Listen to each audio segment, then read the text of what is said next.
The following is an interview with the President of Russia, Vladimir Putin, shot February 6, 2024 at about 7 p.m. in the building behind us, which is, of course, the Kremlin. The interview, as you will see if you watch it, is primarily about the war in progress, the war in Ukraine, how it started, what's happening, and most pressingly, how it might end. One note before you watch. At the beginning of the interview, we asked the most obvious question, which is, why did you do this? Did you feel a threat, an imminent physical threat? And that's your justification. And the answer we got shocked us. Putin went on for a very long time, probably half an hour, about the history of Russia going back to the 8th century. And honestly, we thought this was a filibustering technique and found it annoying and interrupted him several times. And he responded he was annoyed by the interruption. But we concluded in the end, for what it's worth, that it was not a filibustering technique. There was no time limit on the interview. We ended it after more than 2 hours. Instead, what you're about to see seemed to us sincere, whether you agree with it or not. Vladimir Putin believes that Russia has a historic claim to parts of Western Ukraine. So our opinion would be to view it in that light, as a sincere expression of what he thinks. And with that, here it is. Mr. President, thank you. On February 22nd, 2022, you addressed your country in a nationwide address when the conflict in Ukraine started. And you said that you were acting because you had come to the conclusion that the United States, through NATO, might initiate a, quote, surprise attack on our country. And to American ears, that sounds paranoid. Tell us why you believe the United States might strike Russia out of the blue. How did you conclude that?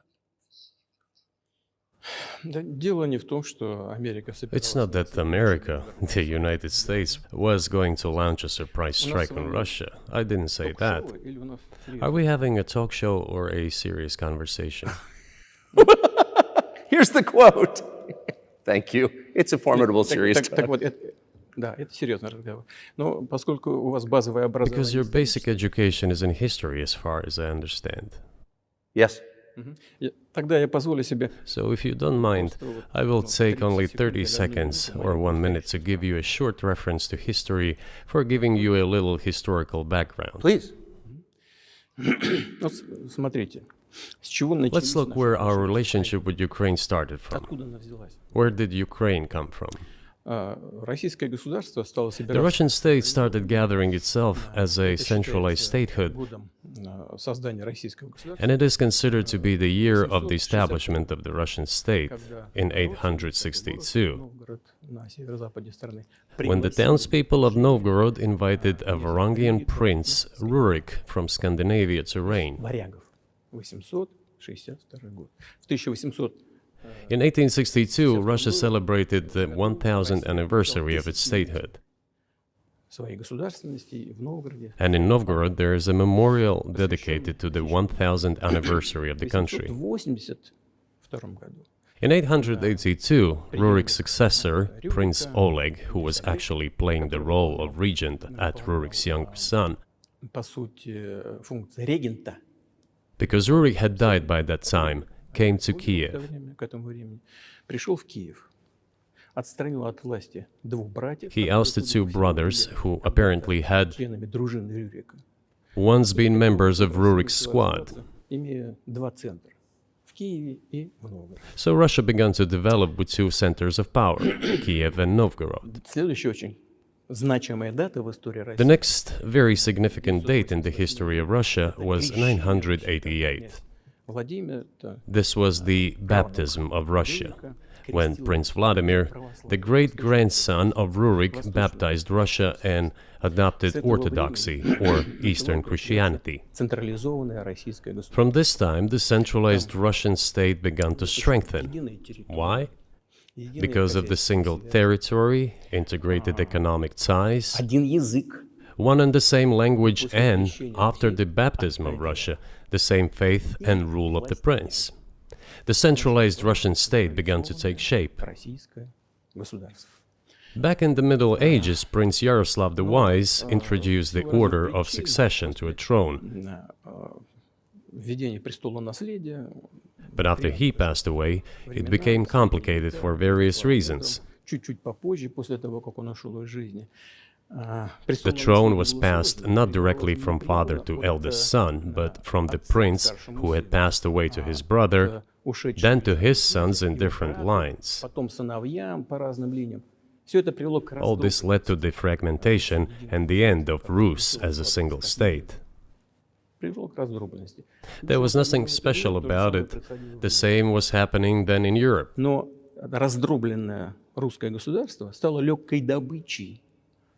But the fragmented Russian state became an easy prey to the empire created earlier by Genghis Khan.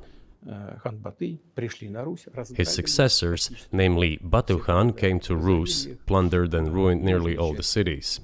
The southern part, including Kiev, by the way, and some other cities, simply lost independence, while northern cities preserved some of their sovereignty. They had to pay tribute to the horde, but they managed to preserve some part of their sovereignty. And then a unified Russian state began to take shape with its center in Moscow. The southern part of Russian lands, including Kiev, began to gradually gravitate towards another magnet, the center that was emerging in Europe. This was the Grand Duchy of Lithuania. It was even called the Lithuanian-Russian Duchy, because Russians were a significant part of this population. They spoke the old Russian language and were Orthodox. But then there was a unification, the union of the Grand Duchy of Lithuania and the Kingdom of Poland. A few years later, another union was signed, but this time already in the religious sphere. Some of the Orthodox priests became subordinate to the Pope. Thus, these lands became part of the Polish-Lithuanian state.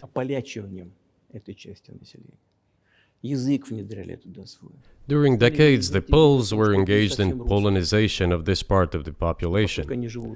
They introduced their language there, tried to entrench the idea that this population was not exactly Russians, that because they lived on the fringe, they were Ukrainians. Originally, the word Ukrainian meant that a person was living on the outskirts of the state, along the fringes, or was engaged in a border patrol service. It didn't mean any particular ethnic group. So the Poles were trying to, in every possible way, to colonize this part of the Russian lands, and actually treated it rather harshly, not to say cruelly. All that led to the fact that this part of the Russian lands began to struggle for their rights. They wrote letters to Warsaw demanding that their rights be observed and people be commissioned here, including to Kiev. I beg your pardon, can you tell us what period? I'm losing track of where in history we are. The Polish oppression of Ukraine. It was in the 13th century.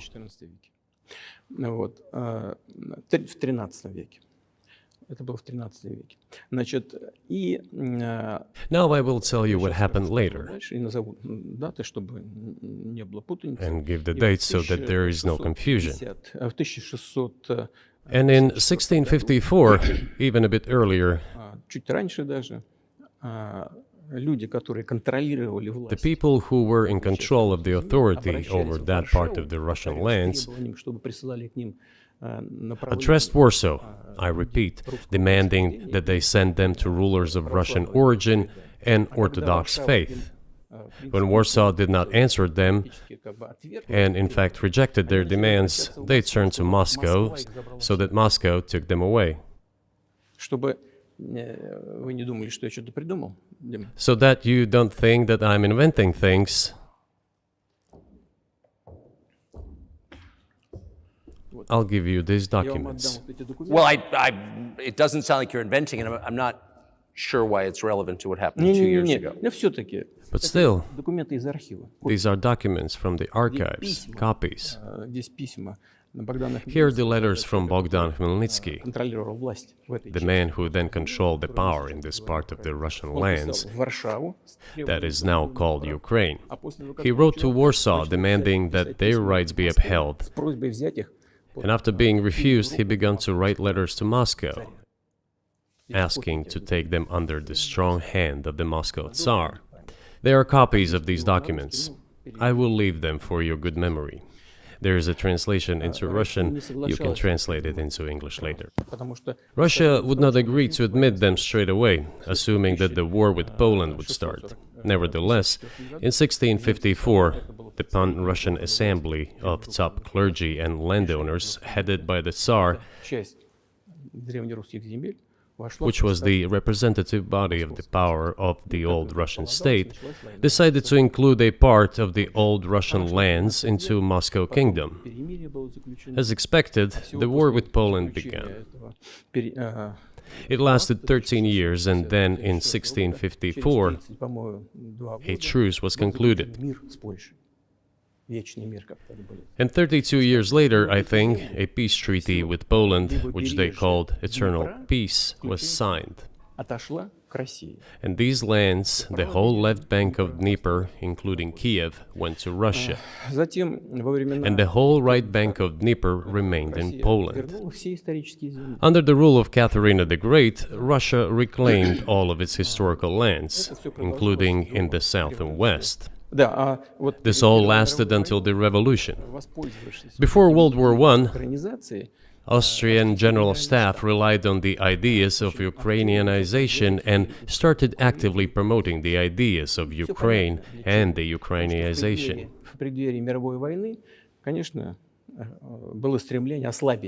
Their motive was obvious. Just before World War I, they wanted to weaken the potential enemy and secure themselves favorable conditions in the border area. So the idea which had emerged in Poland that people residing in that territory were allegedly not really Russians, but rather belonged to a special ethnic group, Ukrainians, started being propagated by the Austrian General Staff. As far back as the 19th century, theorists calling for Ukrainian independence appeared. All those, however, claimed that Ukraine should have a very good relationship with Russia. They insisted on that. After the 1917 revolution, the Bolsheviks sought to restore the statehood, and the civil war began, including the hostilities with Poland. In 1921, peace with Poland was proclaimed, and under that treaty, the right bank of Dnieper River once again was given back to Poland.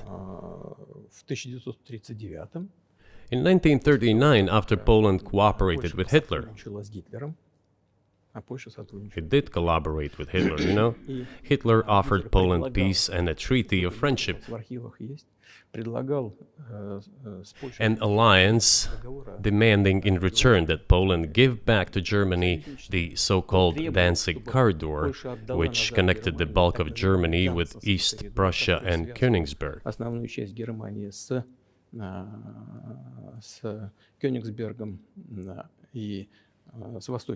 After World War I, this territory was transferred to Poland, and instead of Danzig, a city of Gdansk emerged.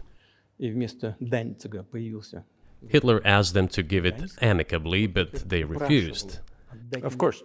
Still, they collaborated with Hitler and engaged together in the partitioning of Czechoslovakia. But may I ask you, you're making the case that Ukraine, certainly parts of Ukraine, Eastern Ukraine, is in effect Russia has been for hundreds of years. Why wouldn't you just take it when you became president 24 years ago? You have nuclear weapons, they don't. If it's actually your land, why did you wait so long? I'll tell you. I'm coming to that. This briefing is coming to an end. It might be boring, but it explains many things. You just don't know how it's relevant. Good. Good. I'm so gratified that you appreciate that. Thank you. So, before World War II, Poland collaborated with Hitler, and although it did not yield to Hitler's demands, it still participated in the partitioning of Czechoslovakia together with Hitler, as the Poles had not given the Danzig corridor to Germany and went too far, pushing Hitler to start World War II by attacking them. Why was it Poland against whom the war started on 1st September 1939? Poland turned out to be uncompromising, and Hitler had nothing to do but start implementing his plans with Poland. By the way, the USSR, I have read some archive documents, behaved very honestly. It asked Poland's permission to transit its troops through the Polish territory to help Czechoslovakia. But the then Polish foreign minister said that if the Soviet planes flew over Poland, they would be downed over the territory of Poland. But that doesn't matter. What matters is that the war began, and Poland fell prey to the policies it had pursued against Czechoslovakia, as under the well-known Molotov-Ribbentrop Pact. Part of the territory, including western Ukraine, was to be given to Russia. Thus, Russia, which was then named the USSR, regained its historical lands.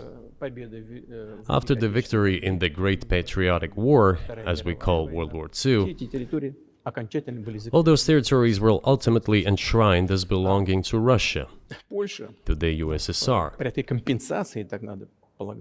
As for Poland, it received, apparently in compensation, the lands which had originally been German. The eastern parts of Germany, these are now western lands of Poland. Of course, Poland regained access to the Baltic Sea and Danzig, which was once again given its Polish name. So this was how this situation developed. In 1922, when the USSR was being established, the Bolsheviks started building the USSR and established the Soviet Ukraine, which had never existed before. Right.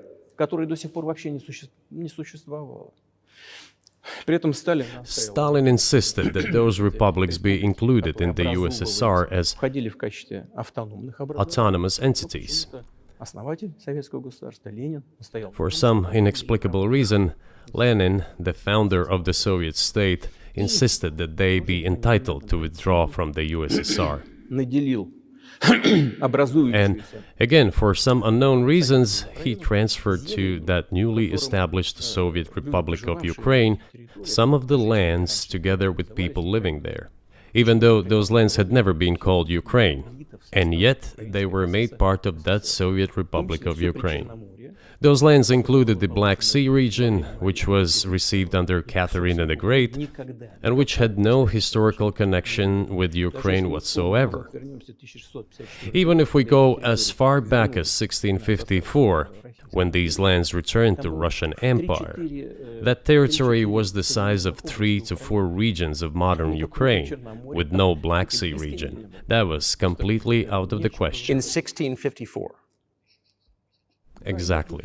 You obviously have encyclopedic knowledge of this region, but why didn't you make this case for the first 22 years as president that Ukraine wasn't a real country?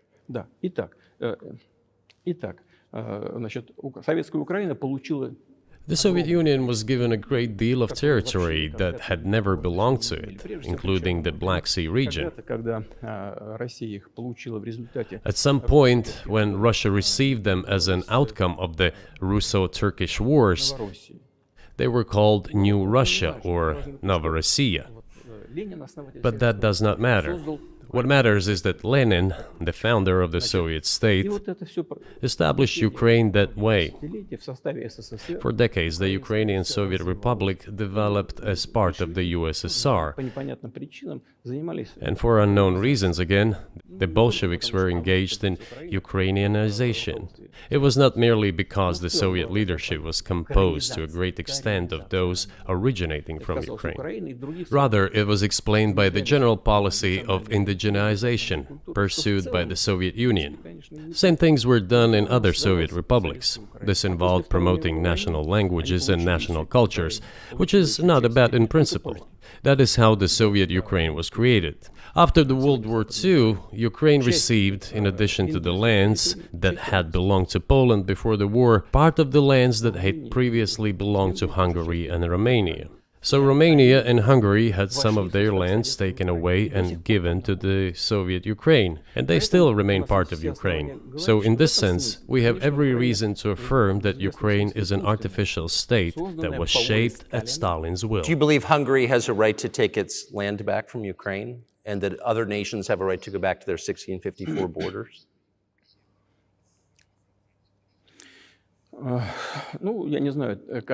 I'm not sure whether they should go back to the 1654 borders.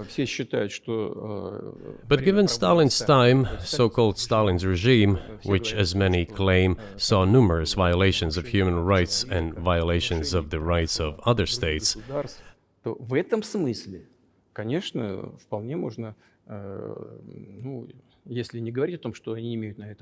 one may say that they could claim back those lands of theirs while having no right to do that. It is at least understandable. Have you told Viktor Orban that he can have part of Ukraine?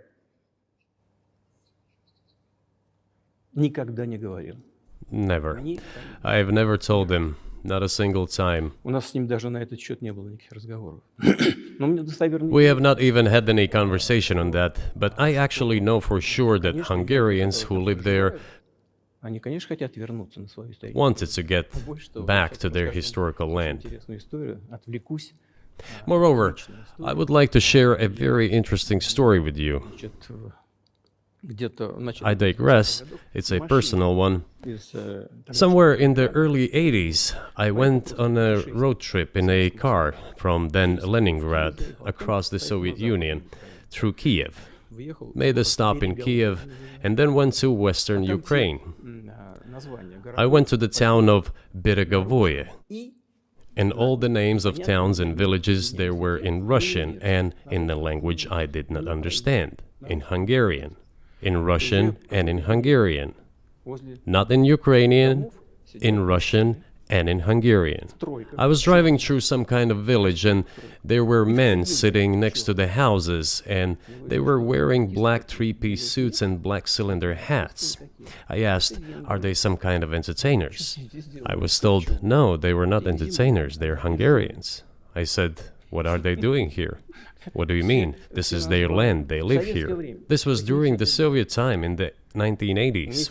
They preserved the Hungarian language, Hungarian names, and all their national costumes. They are Hungarians and they feel themselves to be Hungarians. And of course, when now there is an infringement. Well, that is, and there's a lot of that, though. I think many nations, they're upset about Transylvania as well, as you obviously know. But many nations feel frustrated by the redrawn borders of the wars of the 20th century. And wars going back 1,000 years, the ones that you mentioned.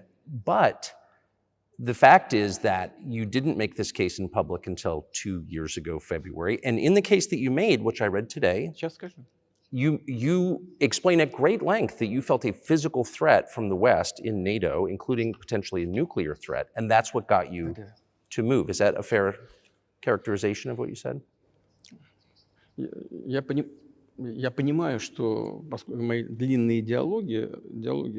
I understand that my long speeches probably fall outside of the genre of the interview. That is why I asked you at the beginning, are we going to have a serious talk or a show? You said a serious talk, so bear with me, please. We're coming to the point where the Soviet Ukraine was established. Then, in 1991, the Soviet Union collapsed, and everything that Russia had generously bestowed on Ukraine was dragged away by the latter. I'm coming to a very important point of today's agenda. Thank you. After all, the collapse of the Soviet Union was effectively initiated by the Russian leadership. I do not understand what the Russian leadership was guided by at the time, but I suspect there were several reasons to think everything would be fine.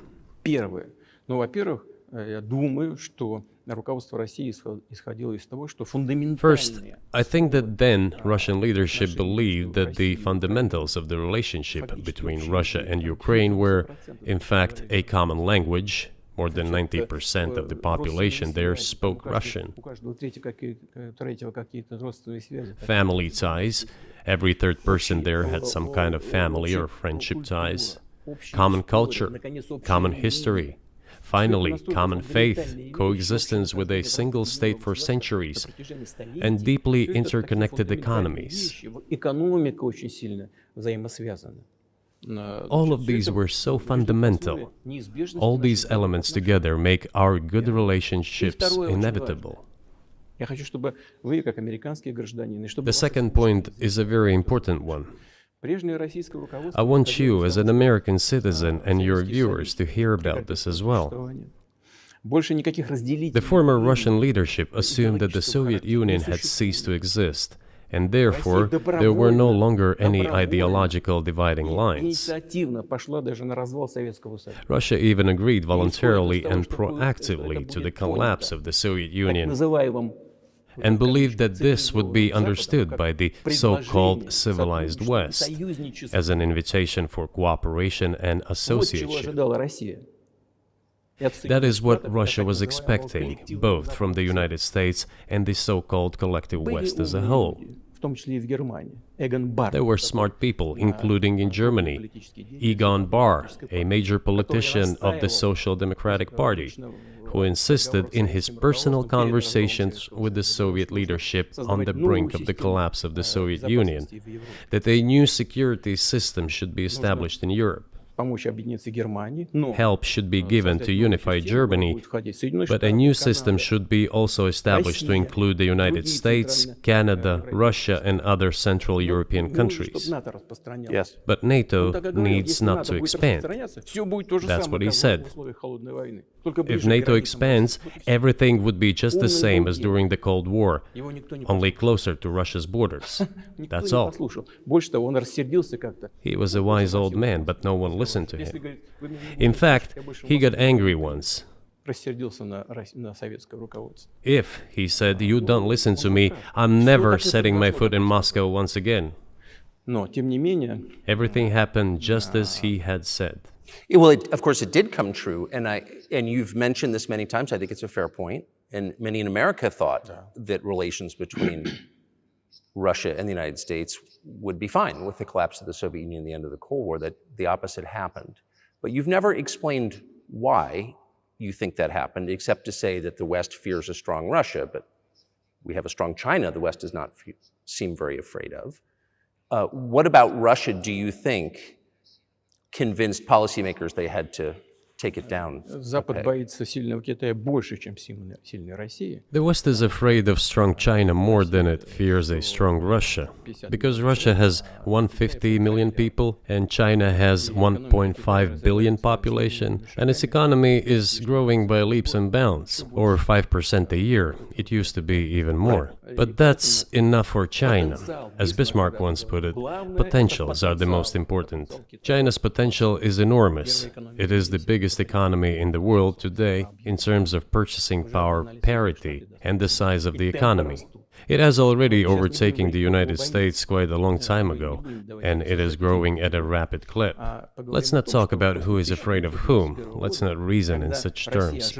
And let's get into the fact that after 1991, when Russia expected that it would be welcomed into the brotherly family of civilized nations, nothing like this happened. You tricked us. I don't mean you personally when I say you. Of course, I'm talking about the United States. The promise was that NATO would not expand eastward, but it happened 5 times. There were 5 waves of expansion. We tolerated all that. We were trying to persuade them. We were saying, please don't. We are as bourgeois now as you are. We are market economy and there is no communist party power. Let's negotiate. Moreover, I have also said this publicly before. There was a moment when a certain rift started growing between us. Before that, Yeltsin came to the United States. Remember, he spoke in Congress and said the good words, God bless America. Everything he said were signals. Let us in. Remember the developments in Yugoslavia before the Yeltsin was lavished with praise? As soon as the developments in Yugoslavia started, he raised his voice in support of Serbs, and we couldn't but raise our voices for Serbs in their defense. I understand that there were complex processes underway there, I do, but Russia could not help raising its voice in support of Serbs, because Serbs are also a special and close to us nation, with Orthodox culture and so on. It's a nation that has suffered so much for generations. Well, regardless, what is important is that Yeltsin expressed his support. What did the United States do? In violation of international law and the UN Charter, it started bombing Belgrade. It was the United States that let the genie out of the bottle. Moreover, when Russia protested and expressed its resentment, what was said? The UN Charter and international law have become obsolete. Now everyone invokes international law, but at that time they started saying that everything was outdated. Everything had to be changed. Indeed, some things need to be changed, as the balance of power has changed. It's true, but not in this manner. Yeltsin was immediately dragged through the mud, accused of alcoholism, of understanding nothing, of knowing nothing. He understood everything, I assure you. Well, I became president in 2000.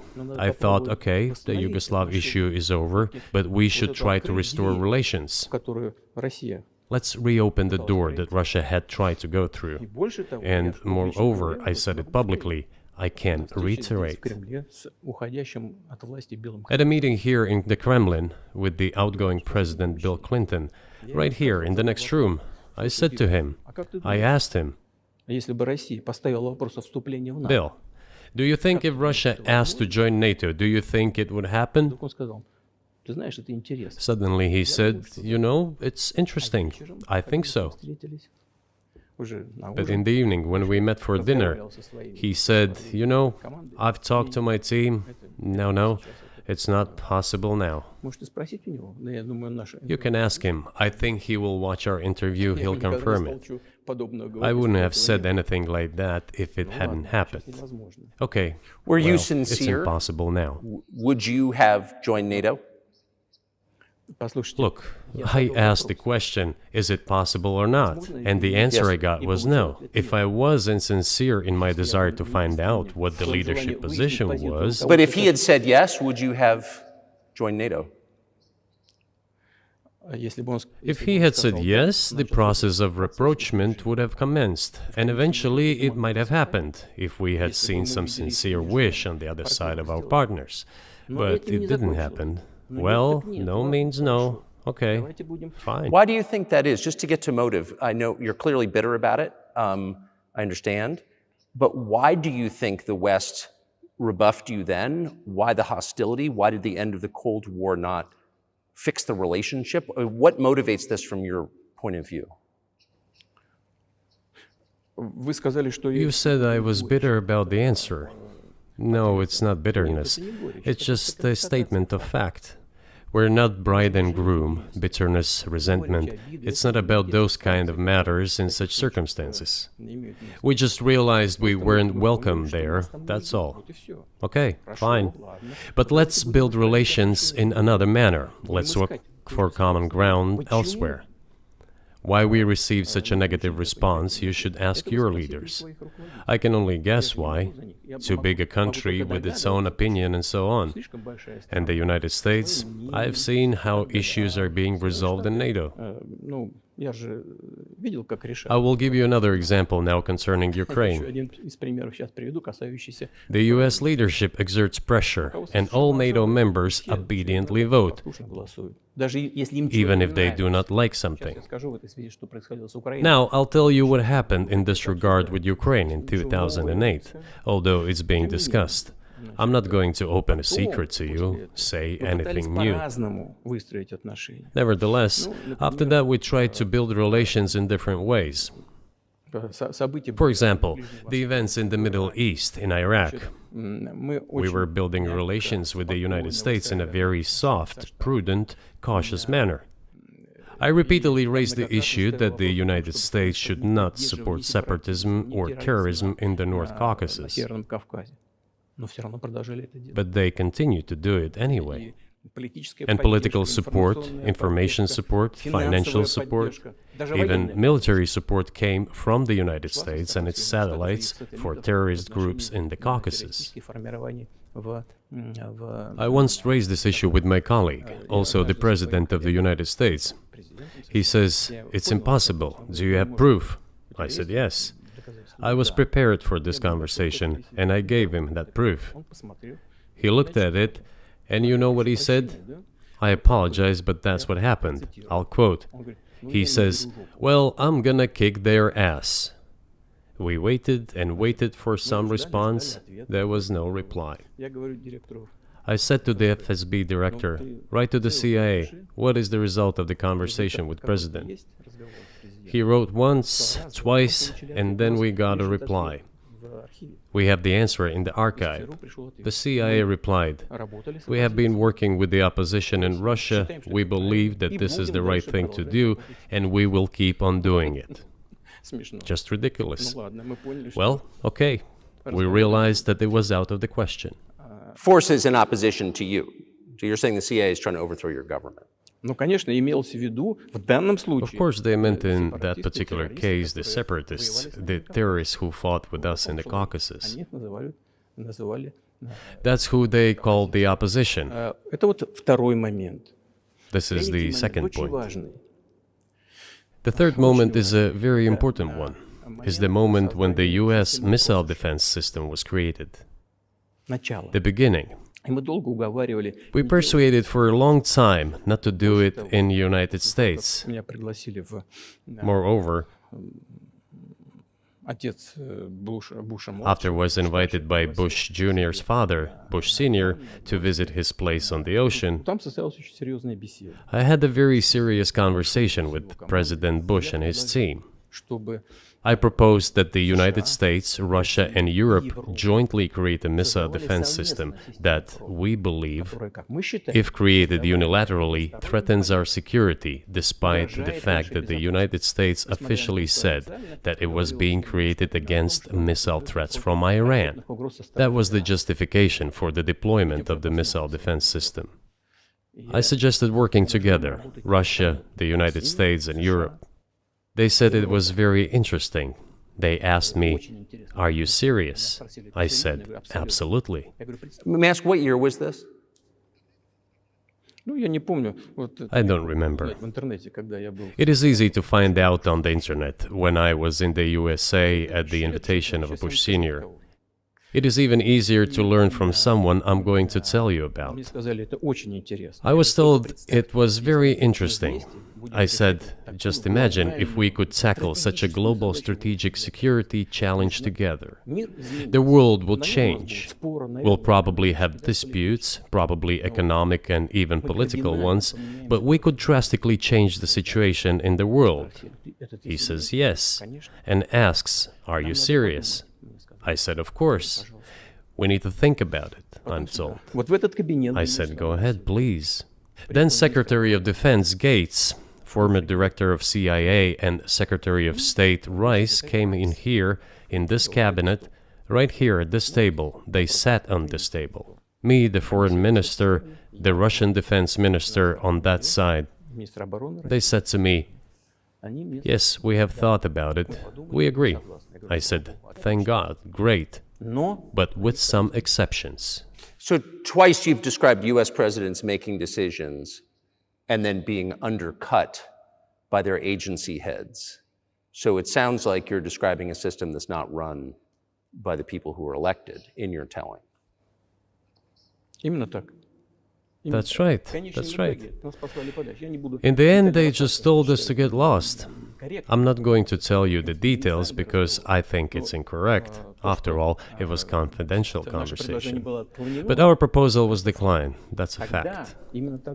It was right then when I said, "Look, but then we will be forced to take countermeasures. We will create such strike systems that will certainly overcome missile defense systems." The answer was, "We are not doing this against you, and you do what you want," assuming that it is not against us, not against the United States. I said, "Okay." Very well. That's the way it went. And we created hypersonic systems with intercontinental range, and we continue to develop them. We are now ahead of everyone, the United States and the other countries, in terms of the development of hypersonic strike systems, and we are improving them every day. But it wasn't us. We proposed to go the other way, and we were pushed back. Now, about NATO's expansion to the east. Well, we were promised no NATO to the east, not an inch to the east, as we were told. And then what? They said, well, it's not enshrined on paper, so we'll expand. So there were 5 waves of expansion, the Baltic states, the whole of Eastern Europe, and so on. And now I come to the main thing. They have come to the Ukraine, ultimately. In 2008, at the summit in Bucharest, they declared that the doors for Ukraine and Georgia to join NATO were open. Now about how decisions are made there. Germany, France seem to be against it, as well as some other European countries. But then, as it turned out later, President Bush, and he's such a tough guy, a tough politician, as I was told later, he exerted pressure on us and we had to agree. It's ridiculous, it's like kindergarten. Where are the guarantees? What kindergarten is this? What kind of people are these? Who are they? You see, they were pressed, they agreed. And then they say, Ukraine won't be in the NATO, you know? I say, I don't know. I know you agreed in 2008. Why won't you agree in the future? Well, they pressed us then. I say, why won't they press you tomorrow? And you'll agree again. Well, it's nonsensical. Who's there to talk to? I just don't understand. We're ready to talk. But with whom? Where are the guarantees? None. So they started to develop the territory of Ukraine. Whatever is there, I have told you the background, how this territory developed, what kind of relations there were with Russia. Every second or third person there has always had some ties with Russia. And during the elections, in already independent, sovereign Ukraine, which gained its independence as a result of the Declaration of Independence, and by the way, it says that Ukraine is a neutral state, and in 2008, suddenly the doors or gates to NATO were open to it. Oh, come on. This is not how we agreed. Now, all the presidents that have come to power in Ukraine, they relied on electorate with a good attitude to Russia in one way or the other. This is the southeast of Ukraine. This is a large number of people.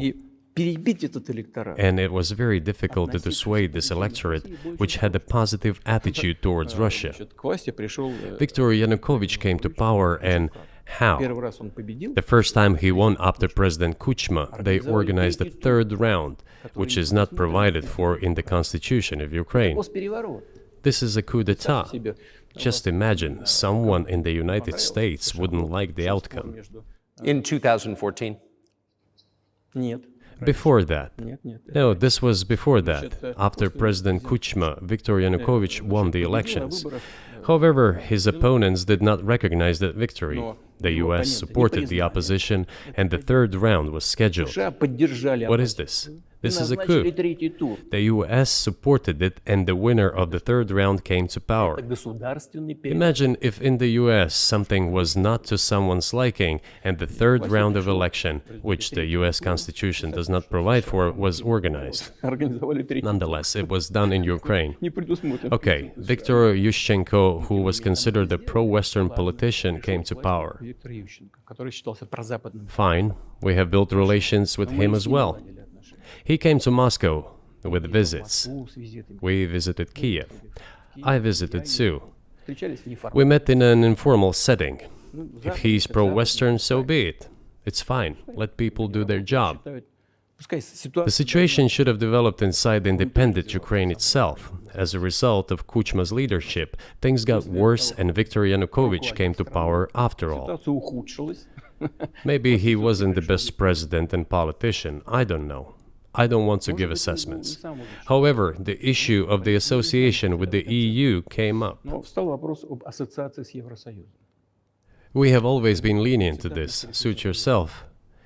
But when we read through the Treaty of Association, it turned out to be a problem for us, since we had a free trade zone and open customs borders with Ukraine, which under this association had to open its borders for Europe, which would have led to flooding of our market. We said, no, this is not going to work. We shall close our borders with Ukraine then. The customs borders, that is. Yanukovych started to calculate how much Ukraine was going to gain, how much to lose, and said to his European partners, I need more time to think before signing.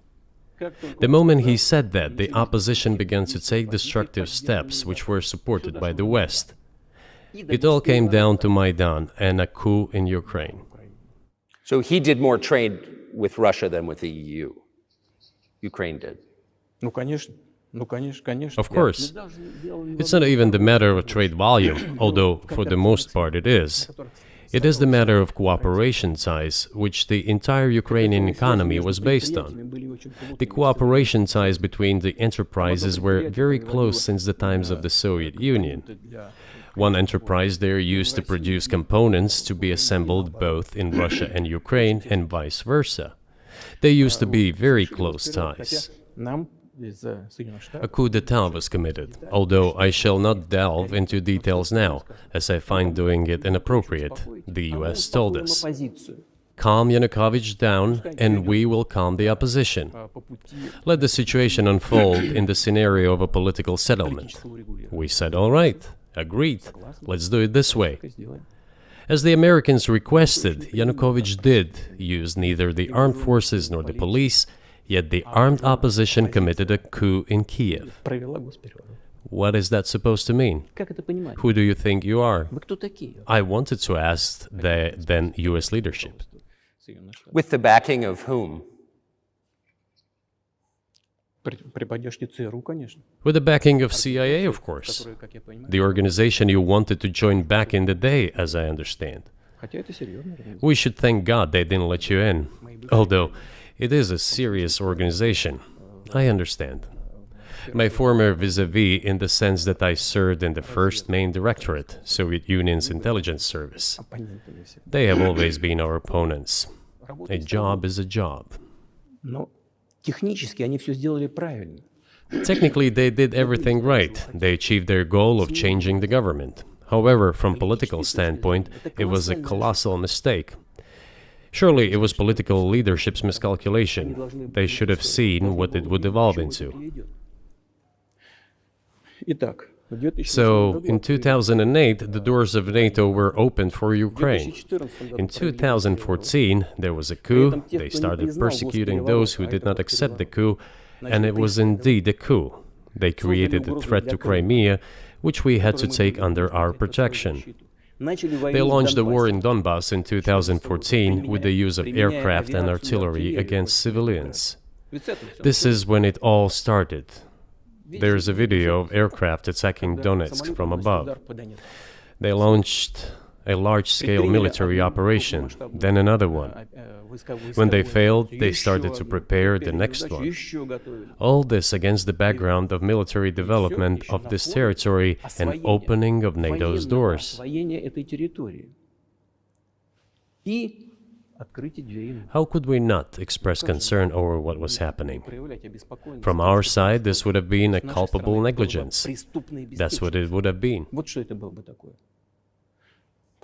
It's just that the US political leadership pushed us to the line we could not cross, because doing so could have ruined Russia itself. Besides, we could not leave our brothers in faith, in fact, a part of Russian people, in the face of this war machine. But that was 8 years before the current conflict started. So what was the trigger for you? What was the moment where you decided you had to do this?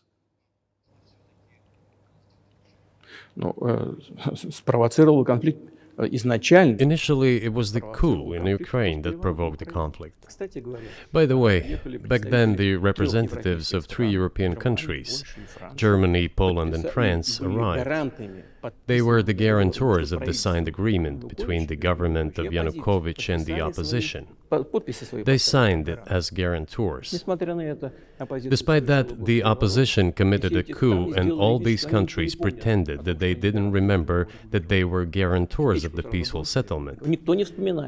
They just threw it in the stove right away, and nobody recalls that. I don't know if the US know anything about the agreement between the opposition and the authorities, and its three guarantors who, instead of bringing this whole situation back in the political field, supported the coup. Although it was meaningless, believe me, because President Yanukovych agreed to all conditions. He was ready to hold an early election, which he had no chance of winning, frankly speaking. Everyone knew that. Then why the coup? Why the victims? Why threatening Crimea? Why launching an operation in Donbass? This I do not understand. That is exactly what the miscalculation is. CIA did its job to complete the coup. I think one of the deputy secretaries of state said that it cost a large sum of money, almost 5 billion. But the political mistake was colossal. Why would they have to do that? All this could have been done legally, without victims, without military action, without losing Crimea. We would have never considered to even lift a finger if it hadn't been for the bloody developments on Maidan. Because we agreed with the fact that after the collapse of the Soviet Union, our borders should be along the borders of former Union's republics. We agreed to that. But we never agreed to NATO's expansion, and moreover, we never agreed that Ukraine would be in NATO. We did not agree to NATO bases there without any discussion with us. For decades, we kept asking, don't do this, don't do that. And what triggered the latest events? Firstly, the current Ukrainian leadership declared that it would not implement the Minsk agreements, which had been signed, as you know, after the events of 2014 in Minsk, where the plan of peaceful settlement in Donbass was set forth. But no, the current Ukrainian leadership, foreign minister, all other officials, and then president himself said that they don't like anything about the Minsk agreements. In other words, they were not going to implement it. A year or a year and a half ago, former leaders of Germany and France said openly to the whole world that they indeed signed the Minsk agreements, but they never intended to implement them. They simply led us by the nose. Was there anyone for you to talk to? Did you call a U.S. President, Secretary of State and say, if you keep militarizing Ukraine with NATO forces, this is going to be we're going to act?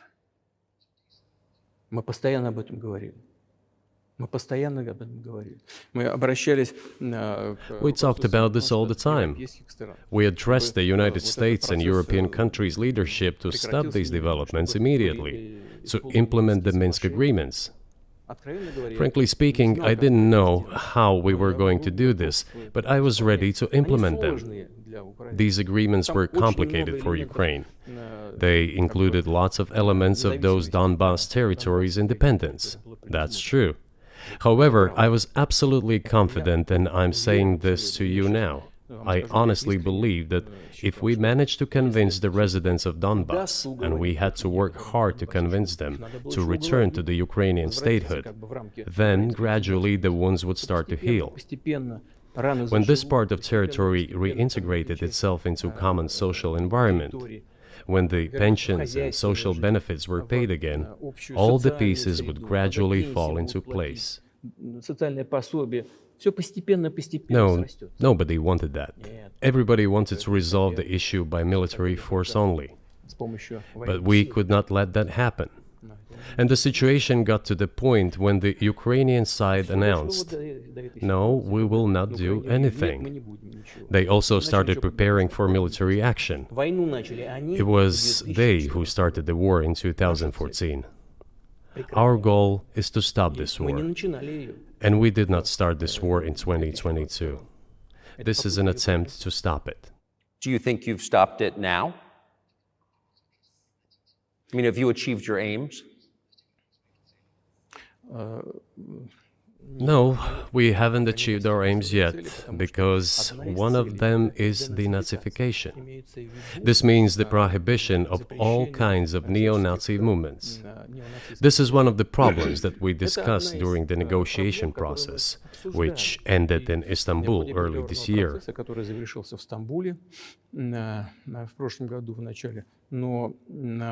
And it was not our initiative, because we were told by the Europeans, in particular, that it was necessary to create conditions for the final signing of the documents. My counterparts in France and Germany said, "How can you imagine them signing a treaty with a gun to their heads? The troops should be pulled back from Kiev." I said, "All right." We withdrew the troops from Kiev. As soon as we pulled back our troops from Kiev, our Ukrainian negotiators immediately threw all our agreements reached in Istanbul into the bin and got prepared for a long-standing armed confrontation with the help of the United States and its satellites in Europe. That is how the situation has developed, and that is how it looks now. But what is, pardon my ignorance, what is denazification? What would that mean? What is... Да, вот я как раз хочу сейчас об этом сказать. Это очень важный вопрос. Денацификация. That is what I want to talk about right now. It is a very important issue. Denazification. After gaining independence, Ukraine began to search, as some Western analysts say, its identity. And it came up with nothing better than to build this identity upon some false heroes who collaborated with Hitler.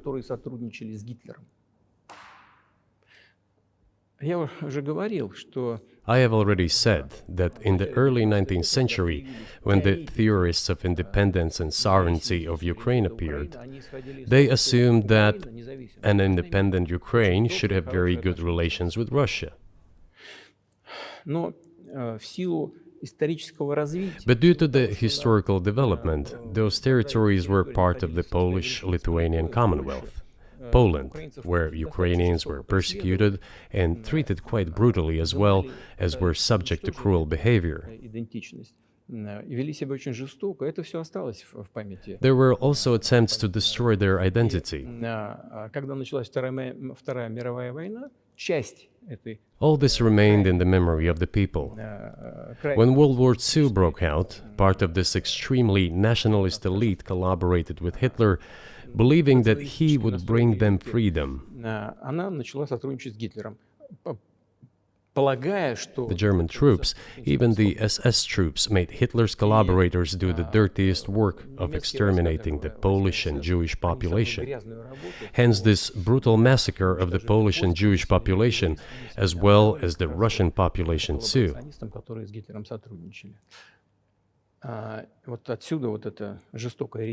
This was led by the persons who are well known, Bandera, Shukevich. It was those people who were made national heroes. That is the problem. And we are constantly told that nationalism and neo-Nazism exist in other countries as well. Yes, they are seedlings, but we uproot them, and other countries fight against them. But Ukraine is not the case. These people have been made into national heroes in Ukraine. Monuments to those people have been erected. They are displayed on flags. Their names are shouted by crowds that walk with torches, as it was in Nazi Germany.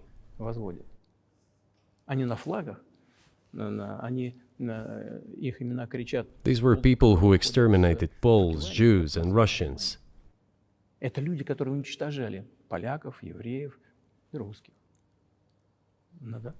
is necessary to stop this practice and prevent the dissemination of this concept. I say that Ukrainians are part of the one Russian people. They say, no, we are a separate people. Okay, fine. If they consider themselves a separate people, they have the right to do so, but not on the basis of Nazism, the Nazi ideology. Would you be satisfied with the territory that you have now? Нет, закончим. Вы же задали вопрос по неонацизму. и денацификации. I will finish answering the question. You just asked a question about neo-Nazism and denazification. Замалчивается на Западе. Look, the president of Ukraine visited Canada. The story is well known, but being silenced in the Western countries. Спикер парламента. The Canadian Parliament introduced a man who, as the Speaker of the Parliament said, fought against the Russians during the World War II. Well, who fought against the Russians during the World War II? Hitler and his accomplices. It turned out that this man served in the SS troops. He personally killed Russians, Poles, and Jews. The SS troops consisted of Ukrainian nationalists who did this dirty work. The president of Ukraine stood up with the entire Parliament of Canada and applauded this man. How can this be imagined? The president of Ukraine himself, by the way, is a Jew by nationality. Really, my question is, what do you do about it? I mean, Hitler's been dead for 80 years. Nazi Germany no longer exists. And so, true. And so, I think what you're saying is you want to extinguish or at least control Ukrainian nationalism. But how? How do you do that? Вот послушайте меня. Ваш вопрос очень тонкий. Listen to me. Your question is very subtle, and I can tell you what I think. Do not take offense. Of course. Он, казалось бы, тонкий, он очень противный, этот вопрос. This question appears to be subtle. It is quite pesky. Значит, You say Hitler has been dead for so many years, 80 years. But his example lives on. People who exterminated Jews, Russians, and Poles are alive. And the president, the current president of today's Ukraine, applauds him in the Canadian Parliament, gives a standing ovation. Can we say that we have completely uprooted this ideology if what we see is happening today? That is what denazification is in our understanding. We have to get rid of those people who maintain this concept and support this practice and try to preserve it. That is what denazification is. That is what we mean. Right. My question was a little more specific. It was, of course, not a defense of Nazis, neo or otherwise. It was a practical question. You don't control the entire country. You don't control Kiev. You don't seem like you want to. So how do you eliminate a culture or an ideology or feelings or a view of history in a country that you don't control? What do you do about that?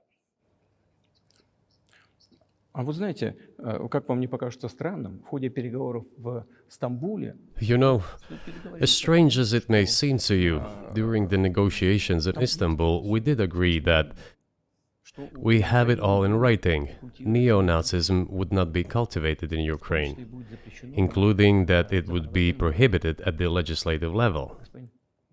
Mr. Carlson, we agreed on that. This, it turns out, can be done during the negotiation process. And there's nothing humiliating for Ukraine as a modern civilized state.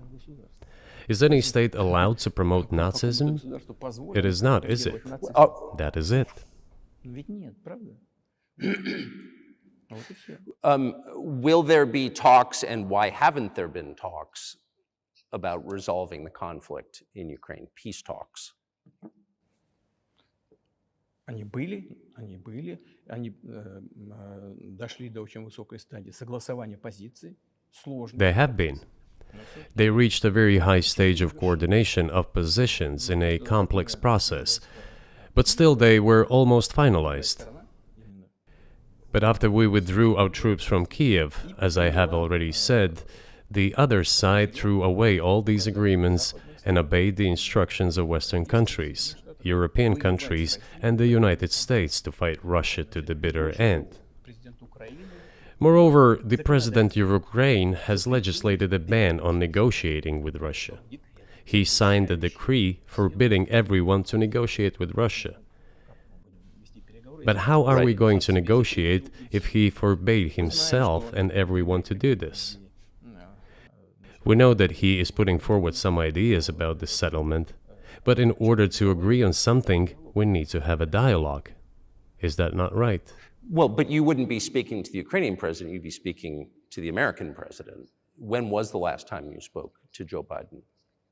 I cannot remember when I talked to him. I do not remember. We can look it up. You don't remember? No. Why? Do I have to remember everything? I have my own things to do. We have domestic political affairs. Well, he's funding the war that you're fighting, so I would think that would be memorable. Well, yes, he funds, but I talked to him before the special military operation, of course. And I said to him then, by the way, I will not go into details, I never do, but I said to him then, I believe that you are making a huge mistake of historic proportions by supporting everything that is happening there, in Ukraine, by pushing Russia away. I told him repeatedly, by the way. I think that would be correct if I stop here. What did he say? Ask him, please. It is easier for you. You are a citizen of the United States. Go and ask him. It is not appropriate for me to comment on our conversation. But you haven't spoken to him since before February of 2022?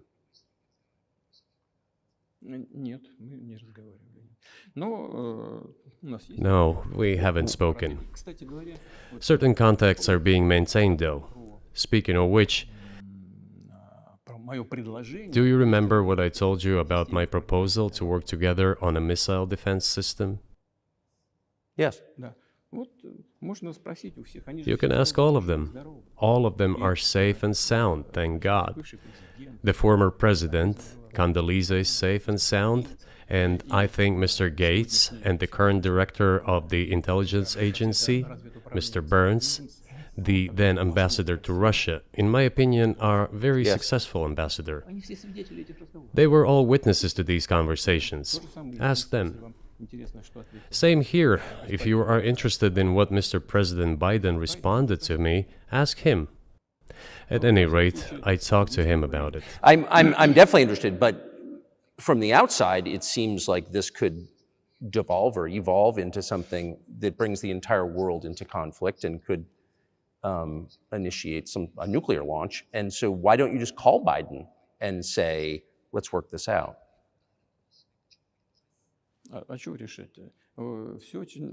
What's there to work out? It's very simple. I repeat. We have contacts through various agencies. I will tell you what we are saying on this matter and what we are conveying to the US leadership. If you really want to stop fighting, you need to stop supplying weapons. It will be over within a few weeks. That's it. And then we can agree on some terms.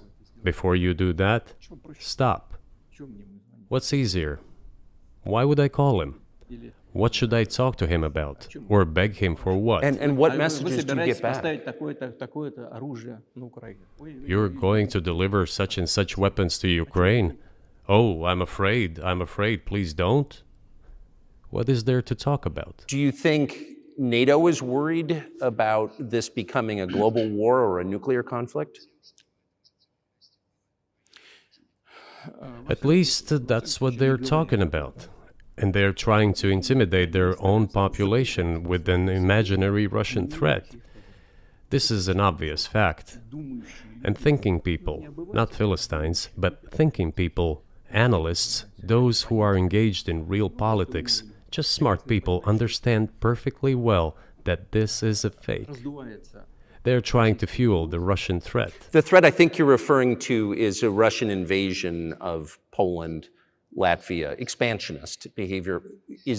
Can you imagine a scenario where you sent Russian troops to Poland?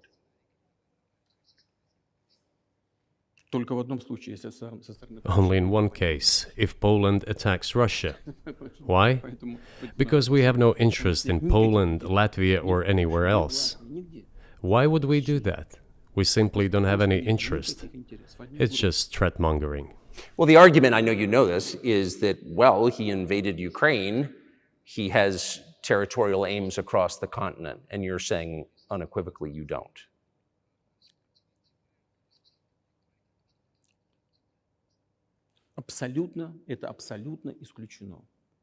It is absolutely out of the question.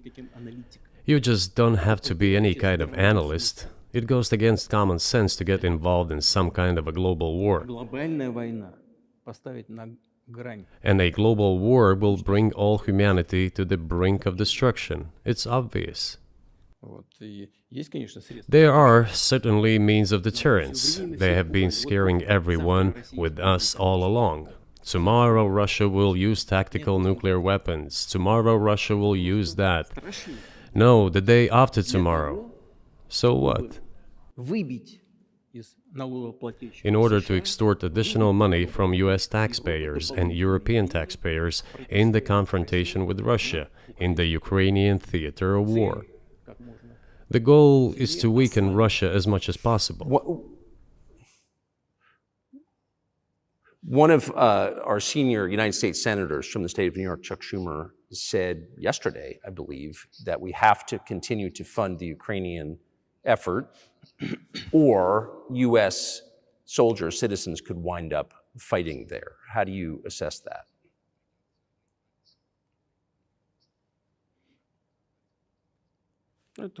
Это провокация. This is a provocation, and a cheap provocation at that. Американские солдаты должны воевать. I do not understand why American soldiers should fight in Ukraine. There are mercenaries from the United States there. The bigger number of mercenaries comes from Poland, with mercenaries from the United States in second place and mercenaries from Georgia in third place. Безусловно. Well, if somebody has the desire to send regular troops, that would certainly bring humanity to the brink of very serious global conflict. This is obvious. Do the United States need this?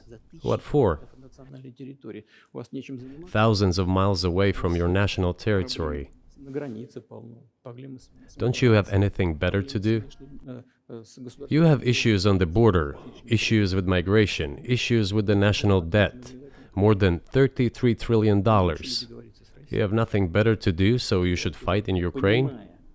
Понимая ситуацию, которая складывается. Wouldn't it be better to negotiate with Russia?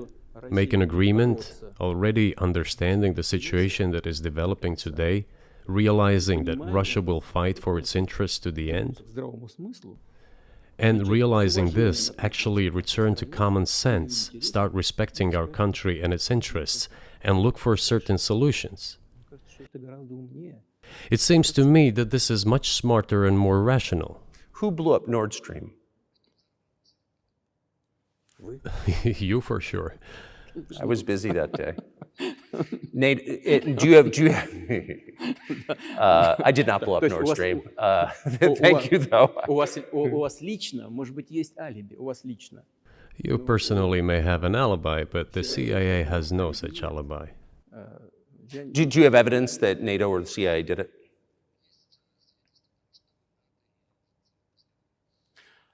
Вы знаете, я не You know, I won't get into details, but people always say in such cases, look for someone who is interested. But in this case, we should not only look for someone who is interested, but also for someone who has capabilities. Because there may be many people interested, but not all of them are capable of sinking to the bottom of the Baltic Sea and carrying out this explosion. These two components should be connected. Who is interested and who is capable of doing it? But I'm confused. I mean, that's the biggest act of industrial terrorism ever, and it's the largest emission of CO2 in history. Okay, so if you had evidence, and presumably given your security services, your intel services, you would, that NATO, the US, CIA, the West did this, why wouldn't you present it and win a propaganda victory?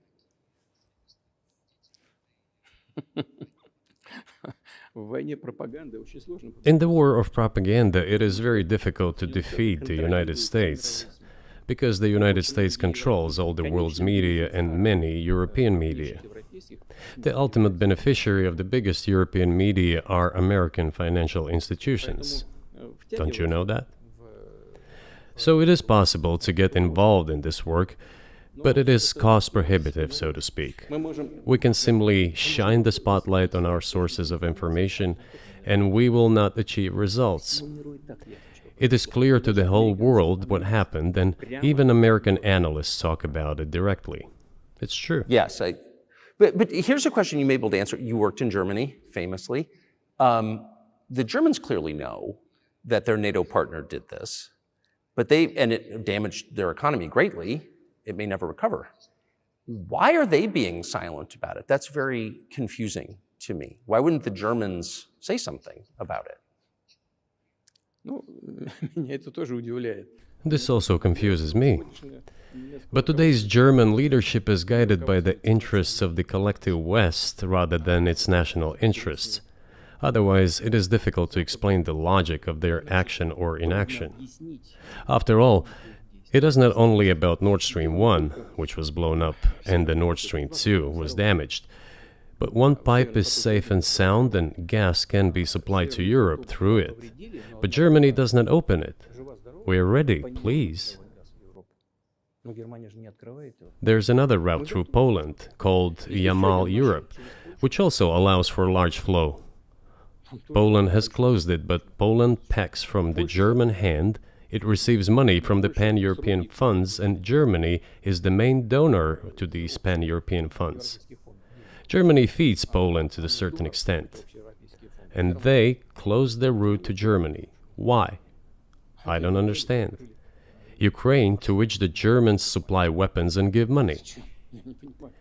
Germany is the second sponsor of the United States in terms of financial aid to Ukraine. There are two gas routes through Ukraine. They simply closed one route, the Ukrainians. Open the second route and please get gas from Russia. They do not open it. Why don't the Germans say, look guys, we give you money and weapons, open up the valve, please, let the gas from Russia pass through for us. We're buying liquefied gas at exorbitant prices in Europe, which brings the level of our competitiveness and economy in general down to zero. Do you want us to give you money? Let us have the decent existence. Make money for our economy, because this is where the money we give you comes from. They refuse to do so. Why? Ask them. That is what is like in their heads. Those are highly incompetent people. Well, maybe the world is breaking into two hemispheres, one with cheap energy, the other without. And I want to ask you that. If we're now a multipolar world, obviously we are, can you describe the blocks of alliances? Who is in each side, do you think? Listen, you have said that the world is breaking into two hemispheres. A human brain is divided into two hemispheres. One is responsible for one type of activities, the other one is more about creativity and so on. But it is still one and the same head. The world should be a single whole. Security should be shared rather than meant for the golden billion. That is the only scenario where the world could be stable, sustainable, and predictable. Until then, while the head is split in two parts, it is an illness, a serious adverse condition.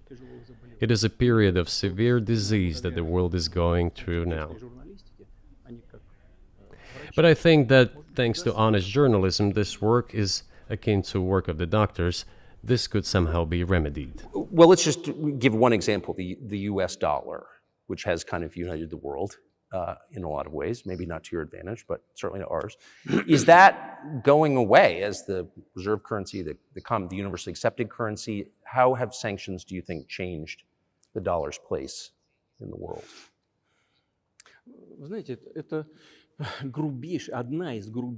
You know, to use the dollar as a tool of foreign policy struggle is one of the biggest strategic mistakes made by the US political leadership.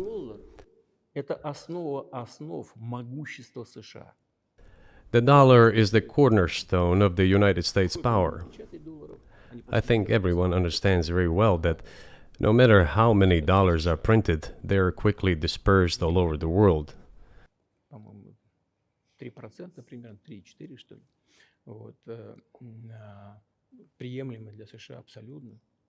Inflation in the United States is minimal.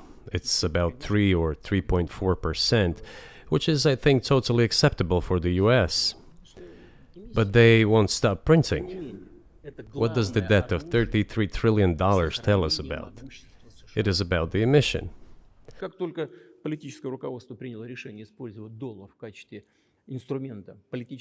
Nevertheless, it is the main weapon used by the United States to preserve its power across the world. As soon as the political leadership decided to use the US dollar as a tool of political struggle, a blow was dealt to this American power. I would not like to use any strong language, but it is a stupid thing to do and a grave mistake.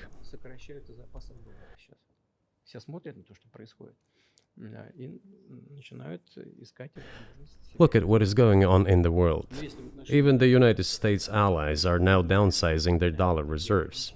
Seeing this, everyone starts looking for ways to protect themselves. But the fact that the United States applies restrictive measures to certain countries, such as placing restrictions on transactions, freezing assets, etc., causes grave concern and sends a signal to the whole world. What did we have here? Until 2022, about 80% of Russian foreign trade transactions were made in US dollars and euros.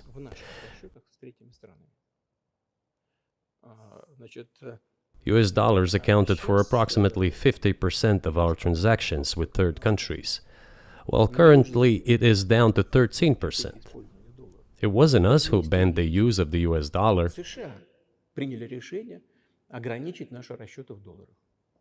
We had no such intention. It was decision of the United States to restrict our transactions in US dollars. I think it is complete foolishness from the point of view of the interests of the United States itself and its taxpayers, as it damages the US economy, undermines the power of the United States across the world.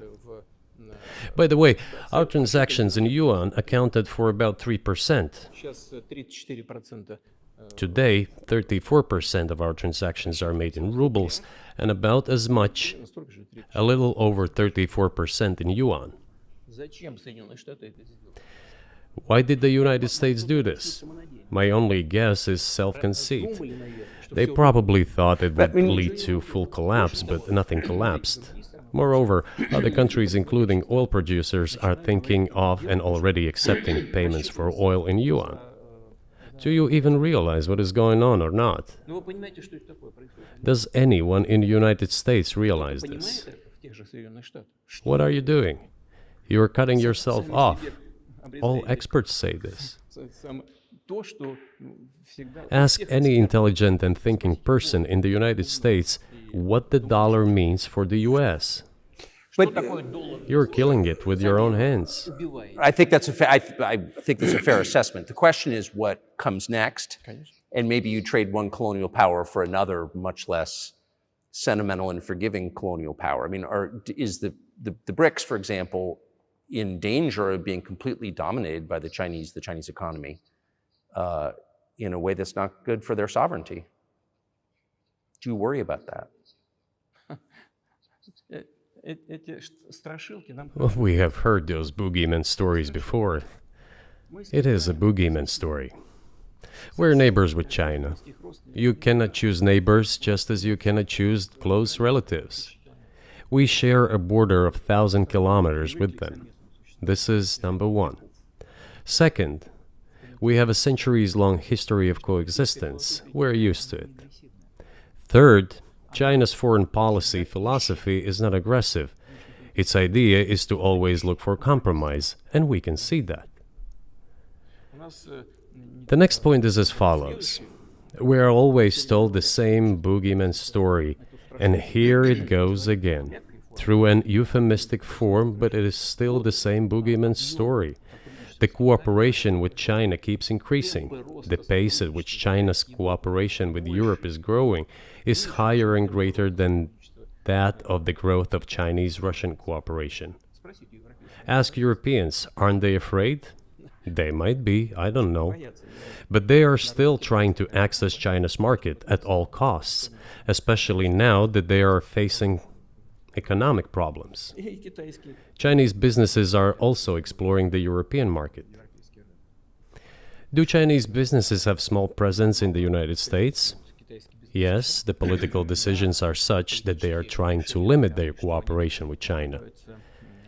It is to your own detriment, Mr. Tucker, that you are limiting cooperation with China. You are hurting yourself. It is a delicate matter, and there are no silver bullet solutions, just as it is with the dollar. So, before introducing any illegitimate sanctions, illegitimate in terms of the Charter of the United Nations, one should think very carefully. For decision makers, this appears to be a problem. So you said a moment ago that the world would be a lot better if it weren't broken into competing alliances, if there was cooperation globally. One of the reasons you don't have that is because the current American administration is dead set against you. Do you think if there were a new administration after Joe Biden that you would be able to reestablish communication with the US government? Or does it not matter who the president is?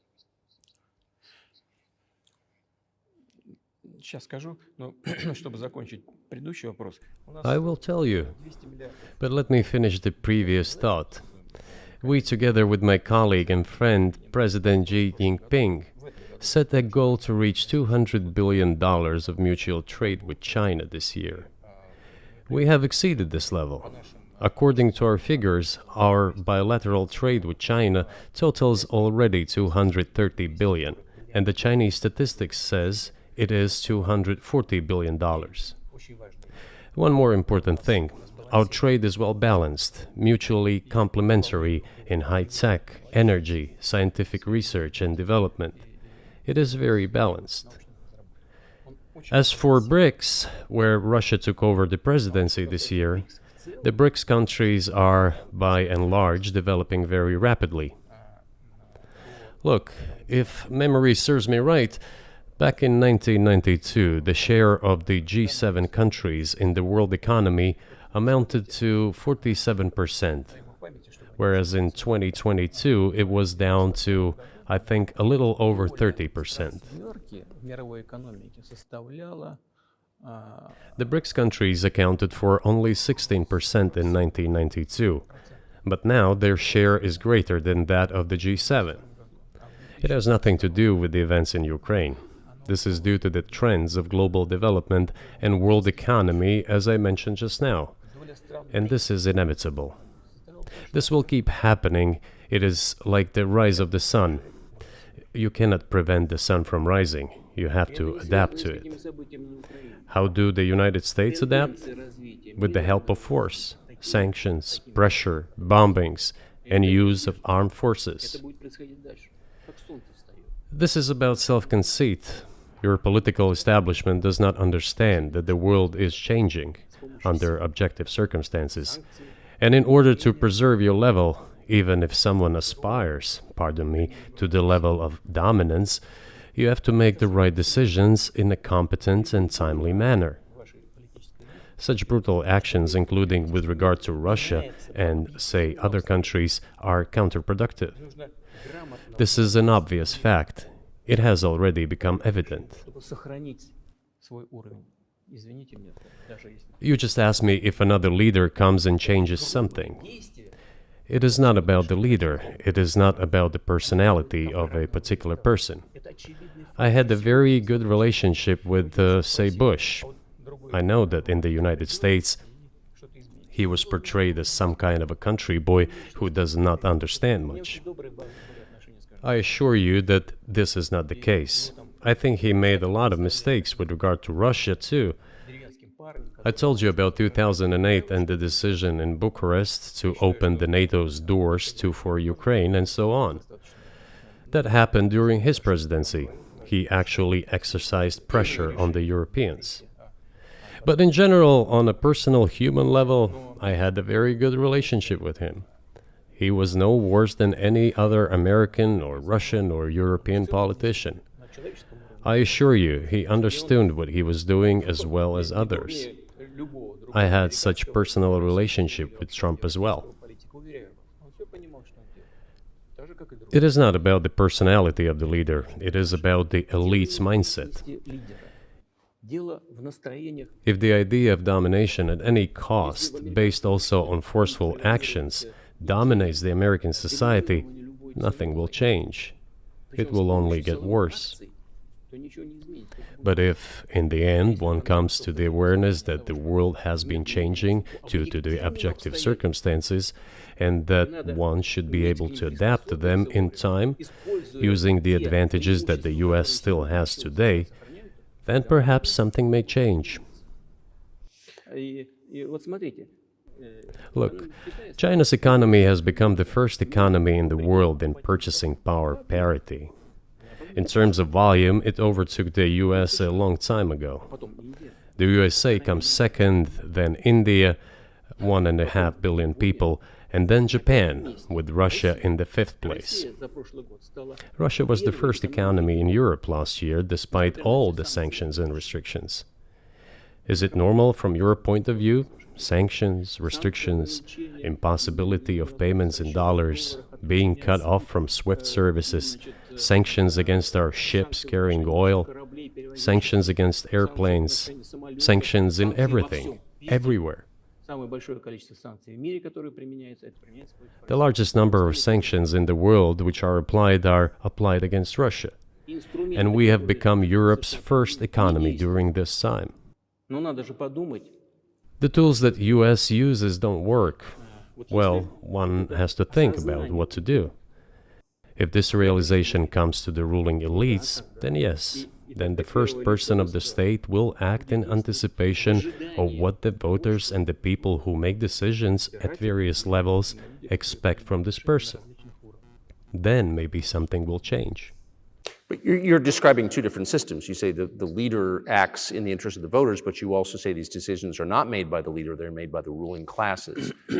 You've run this country for so long, you've known all these American presidents. What are those power centers in the United States, do you think?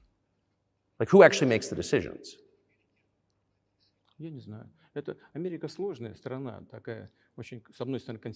I don't know.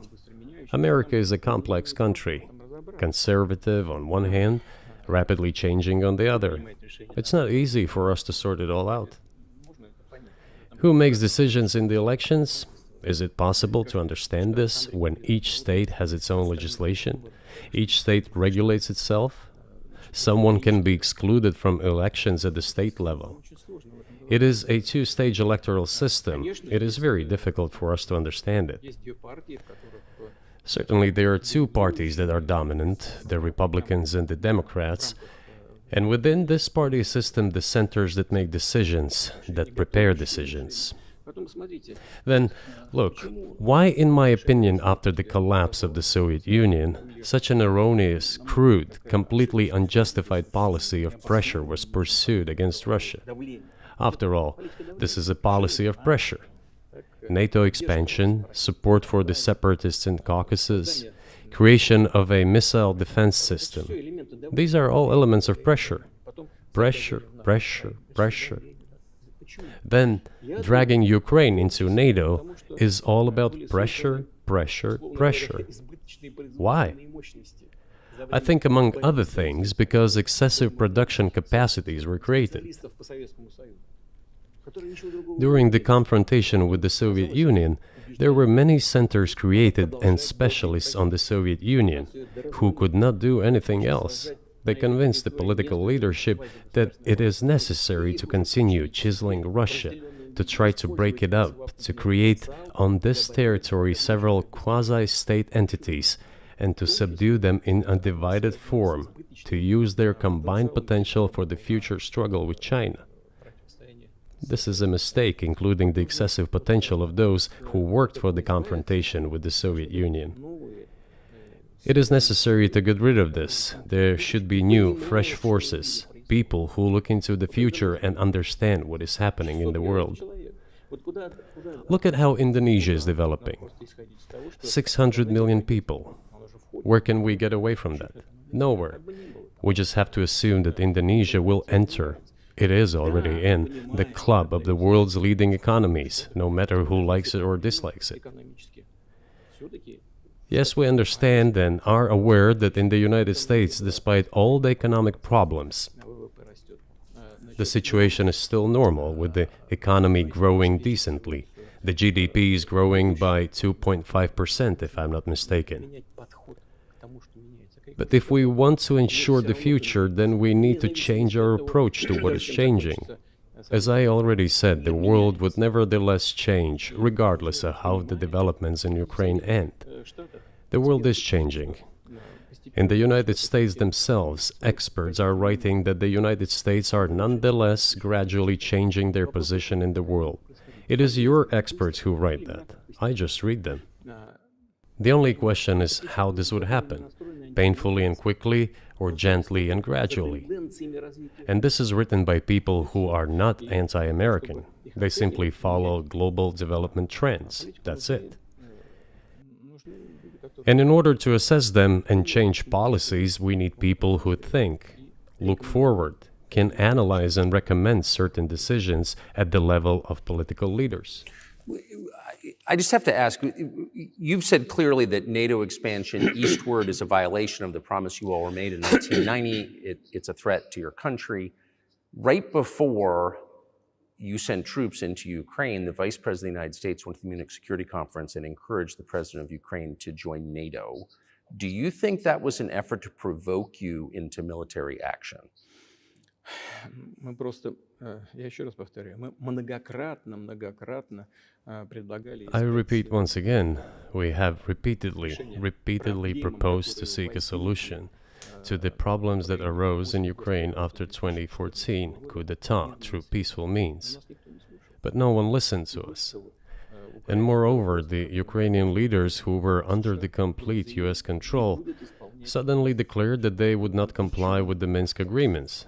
They disliked everything there and continued military activity in that territory. Шло освоение этой территории натовскими военными структурами под видом различных центров. And in parallel, that territory was being exploited by NATO military structures under the guise of various personnel training and retraining centers. They essentially began to create bases there. That's all. Ukraine announced that the Russians were a non-titular nationality, while passing the laws that limit the rights of non-titular nationalities in Ukraine. Ukraine, having received all these southeastern territories as a gift from the Russian people, suddenly announced that the Russians were a non-titular nationality in that territory. Is that normal? All this put together led to the decision to end the war that neo-Nazis started in Ukraine in 2014. Do you think Zelensky has the freedom to negotiate a settlement to this conflict?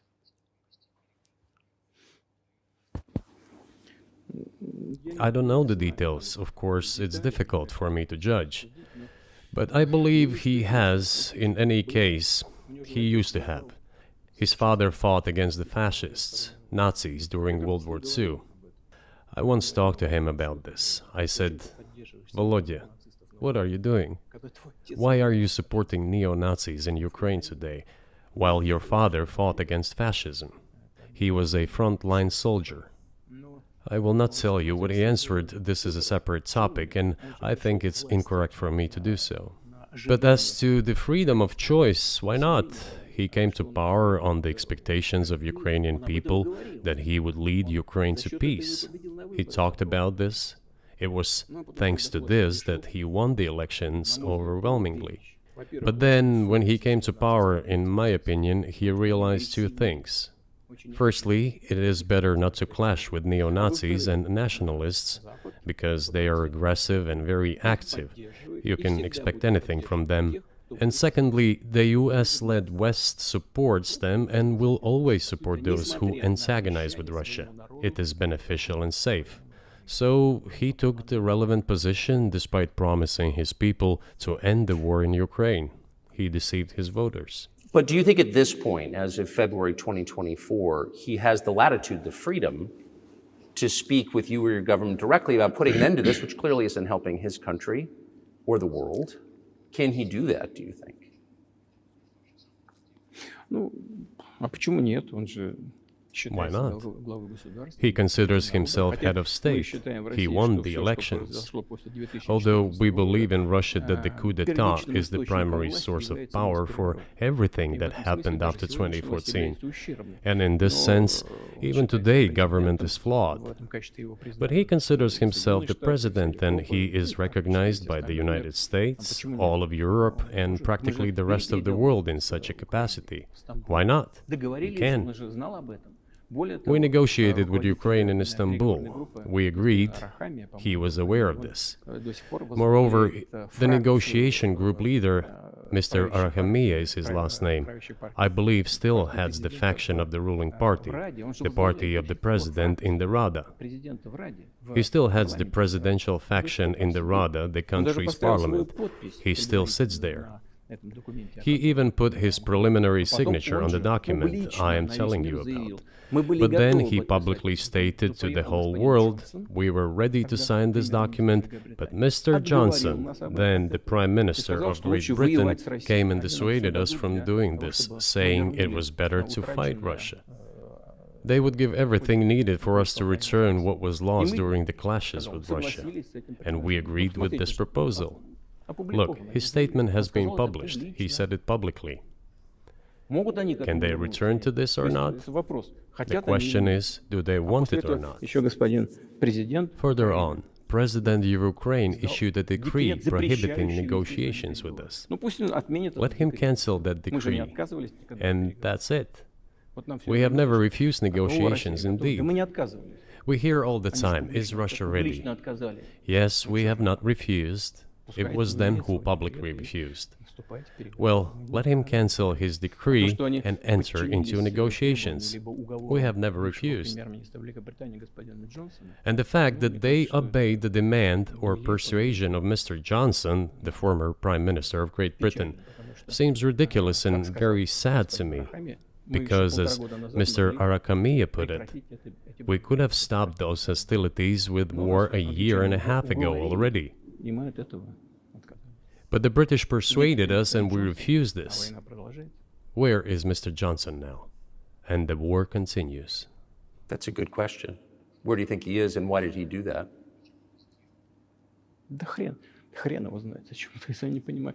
Hell knows. I don't understand it myself. There was a general starting point. For some reason, everyone had the illusion that Russia could be defeated on the battlefield. Because of arrogance, because of a pure heart, but not because of a great mind.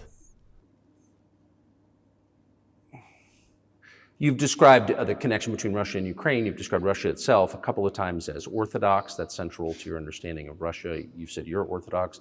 What does that mean for you? You're a Christian leader by your own description. So what effect does that have on you?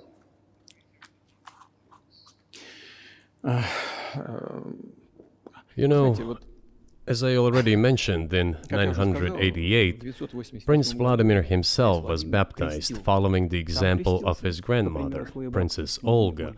And then he baptized his squad. And then, gradually, over the course of several years, he baptized all the Rus. It was a lengthy process, from pagans to Christians. It took many years. But in the end, this orthodoxy, Eastern Christianity, deeply rooted itself in the consciousness of the Russian people. When Russia expanded and absorbed other nations who profess Islam, Buddhism, and Judaism, Russia has always been very loyal to those people who profess other religions. This is her strength. This is absolutely clear. And the fact is that the main postulates, main values are very similar, not to say the same, in all world religions I've just mentioned, and which are the traditional religions of the Russian Federation, Russia.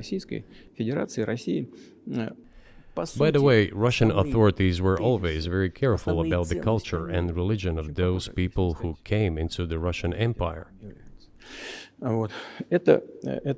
This, in my opinion, forms the basis of both security and stability of the Russian statehood. All the peoples inhabiting Russia basically consider it their motherhood.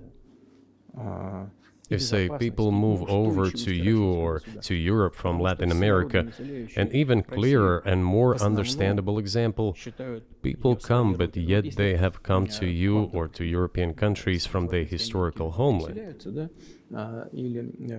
And people who profess different religions in Russia consider Russia their motherland. They have no other motherland. We are together. This is one big family, and our traditional values are very similar.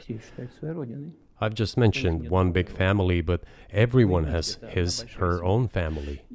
And this is the basis of our society. And if we say that the motherland and the family are specifically connected with each other, it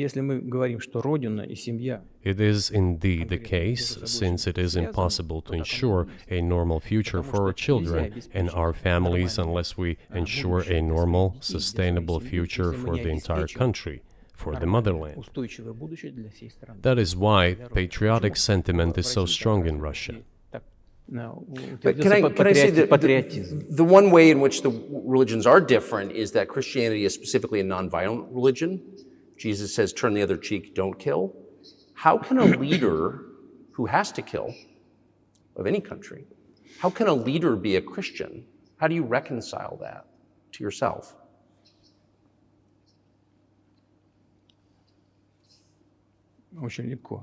It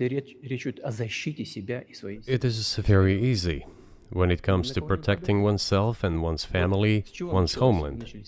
We won't attack anyone. When did the developments in Ukraine start? Since the coup d'etat and the hostilities in Donbass began, that's when they started. And we're protecting our people, ourselves, our homeland, and our future. As for religion in general,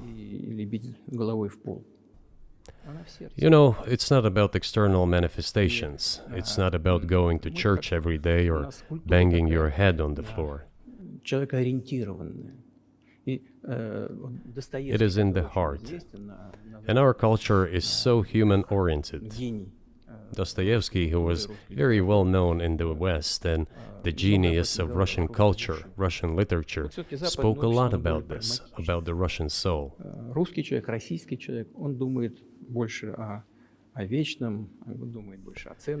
After all, Western society is more pragmatic. Russian people think more about the eternal, about moral values. I don't know, maybe you won't agree with me, but Western culture is more pragmatic after all.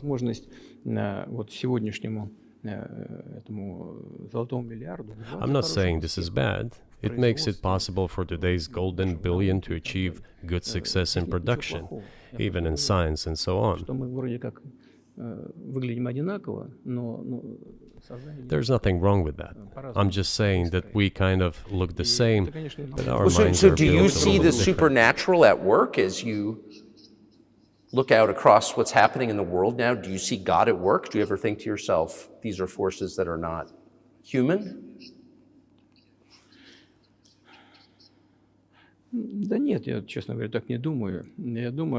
No, to be honest, I don't think so. My opinion is that the development of the world community is in accordance with the inherent laws, and those laws are what they are. It's always been this way in the history of mankind. Some nations and countries rose, became stronger and more numerous, and then left the international stage, losing the status they had accustomed to.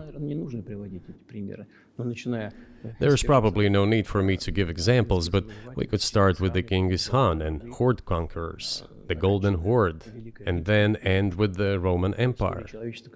It seems that there has never been anything like the Roman Empire in the history of mankind.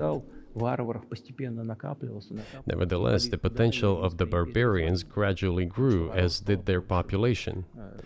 In general, the barbarians were getting stronger and begun to develop economically, as we would say today. This eventually led to the collapse of the Roman Empire and the regime imposed by the Romans.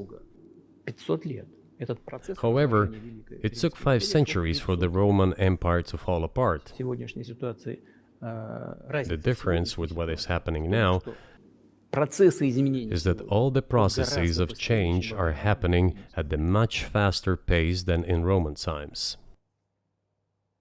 So when does the AI empire start, do you think? У меня все в более You're сложные asking вопросы increasingly more погружаемся. complicated questions. To answer them, you need to be an expert in big Для того, numbers, чтобы big ответить, data, надо and быть, конечно, AI. специалистом в Mankind is сфере currently чисел, facing many threats. в сфере вот Due to этого the искусственного genetic интеллекта. researches, it is now У possible человечества to много create a угроз. superhuman, a Исследования в specialized области human being, генетики, a genetically engineered athlete, scientist, military специальный man. человек. Да. There are Человек reports that воин, Elon человек Musk ученый, has человек already had a спортсмен. chip implanted in the human Сейчас brain in говорят, the что в USA. США Илон Маск внедрил уже чип в мозг какого-то человека. What do you think of that? Ну, Маска, я думаю, что Маска остановить Well, невозможно. I think there's no stopping Elon Musk. He will Но do надо as с he ним как-то sees fit. договариваться.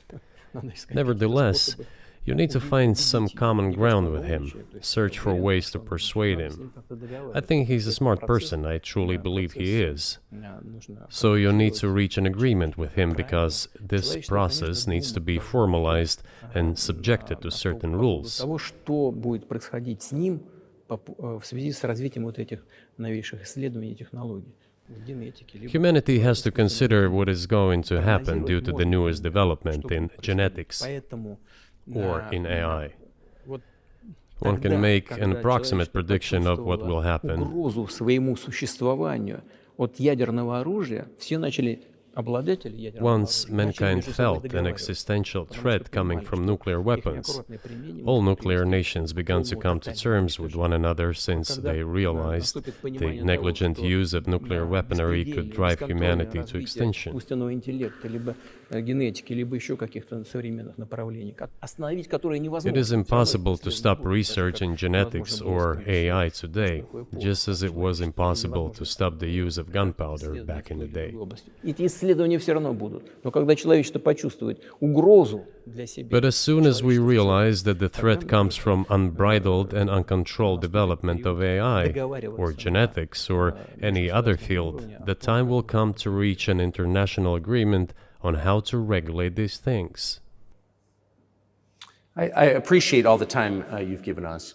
I just got to ask you one last question, and that's about someone who's very famous in the United States, probably not here, Evan Gershkovich, who's the Wall Street Journal reporter. He's 32, and he's been in prison for almost a year. This is a huge story in the United States, and I just want to ask you directly, without getting into the details of it or your version of what happened, if as a sign of your decency, you would be willing to release him to us and we'll bring him back to the United States.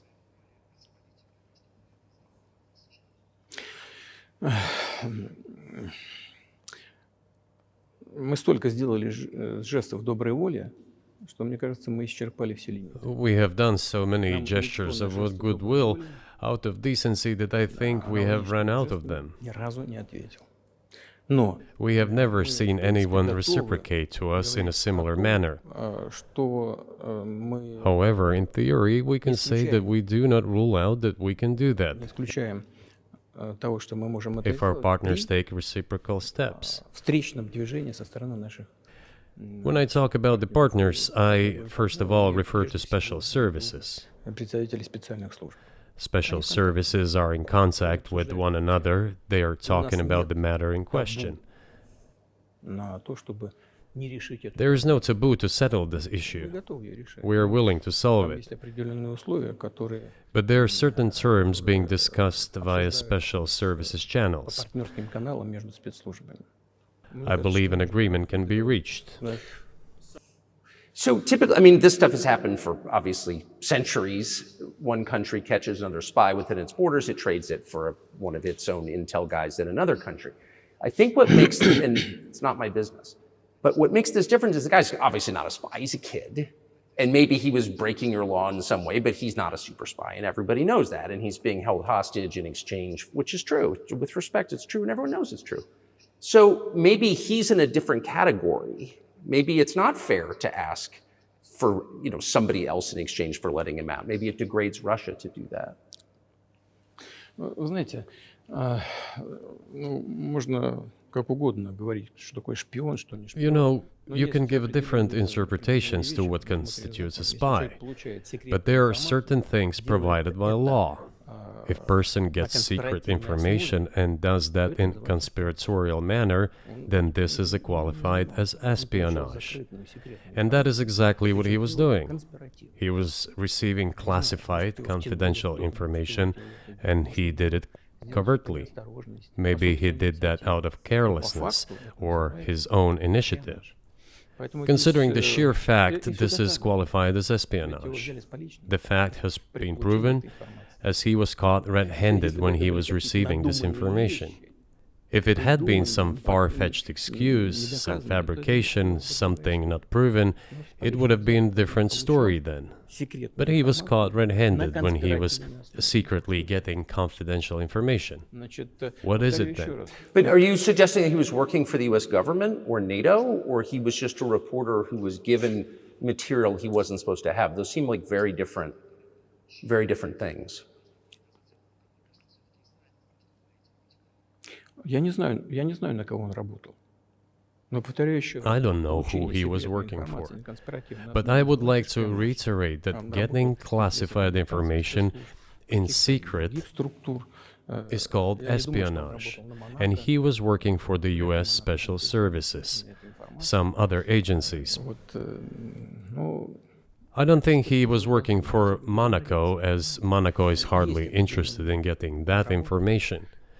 It is up to special services to come to an agreement. Some groundwork has been laid. There are people who, in our view, are not connected with special services. Let me tell you a story about a person serving a sentence in an allied country of the US. That person, due to patriotic sentiments, eliminated a bandit in one of the European capitals. During the events in the Caucasus, do you know what he was doing? I don't want to say that, but I will do it anyway. He was laying our soldiers, taken prisoner, on the road and then drove his car over their heads. What kind of person is that? Can he even be called human? But there was a patriot who eliminated him in one of the European capitals.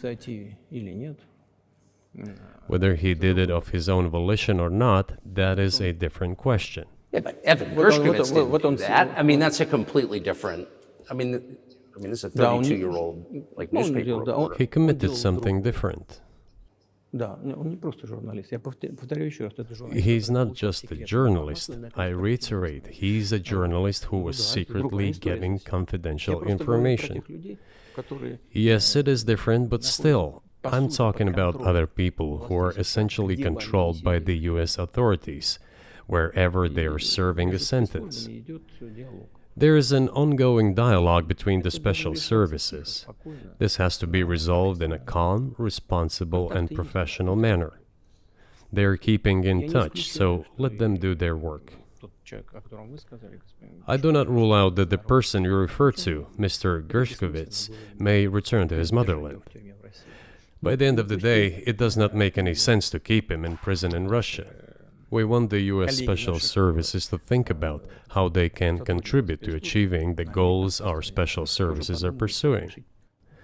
We are ready to talk. Moreover, the talks are underway. And there have been many successful examples of these talks crowned with success. Probably this is going to be crowned with success as well. But we have to come to an agreement. I hope you let him out. Mr. President, thank you. I also want him to return to his homeland at last. I'm absolutely sincere. But let me say once again, the dialogue continues. The more public we render things of this nature, the more difficult it becomes to resolve them. Everything has to be done in calm manner. I wonder if that's true режиме. with the war, though. Also, I mean, I guess I want to ask one more question, which is, and maybe you don't want to say so for strategic reasons, but are you worried that what's happening in Ukraine could lead to something much larger and much more horrible? And how motivated are you just to call the U.S. government and say, let's come to terms?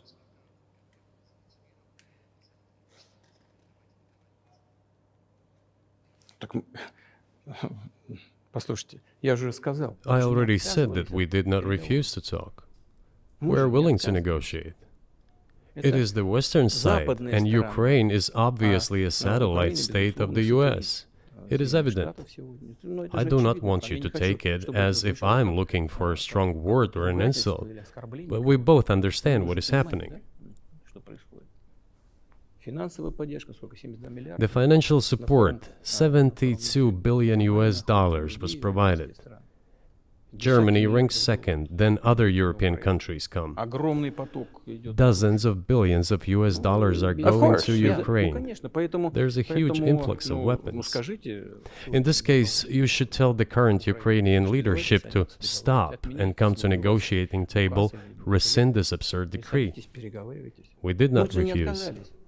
Sure, but you already said it. I didn't think you meant it as an insult because you already said correctly, it's been reported that Ukraine was prevented from negotiating a peace settlement by the former British Prime Minister acting on behalf of the Biden administration. So of course they're a satellite. Big countries control small countries. That's not new. And that's why I asked about dealing directly with the Biden administration, which is making these decisions, not President Zelensky of Ukraine. Ну, если администрация Зеленского на Украине отказалась от переговоров, well, if the Zelensky administration in Ukraine refused to negotiate, I assume they did it under the instruction from Washington. If Washington believes it to be the wrong decision, let it abandon it.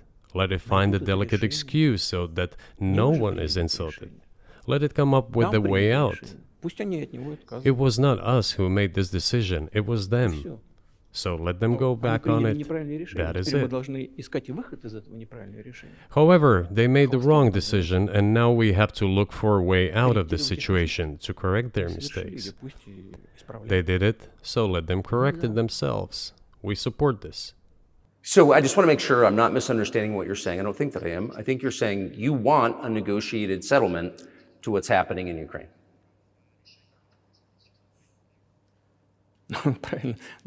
Right. And we made it.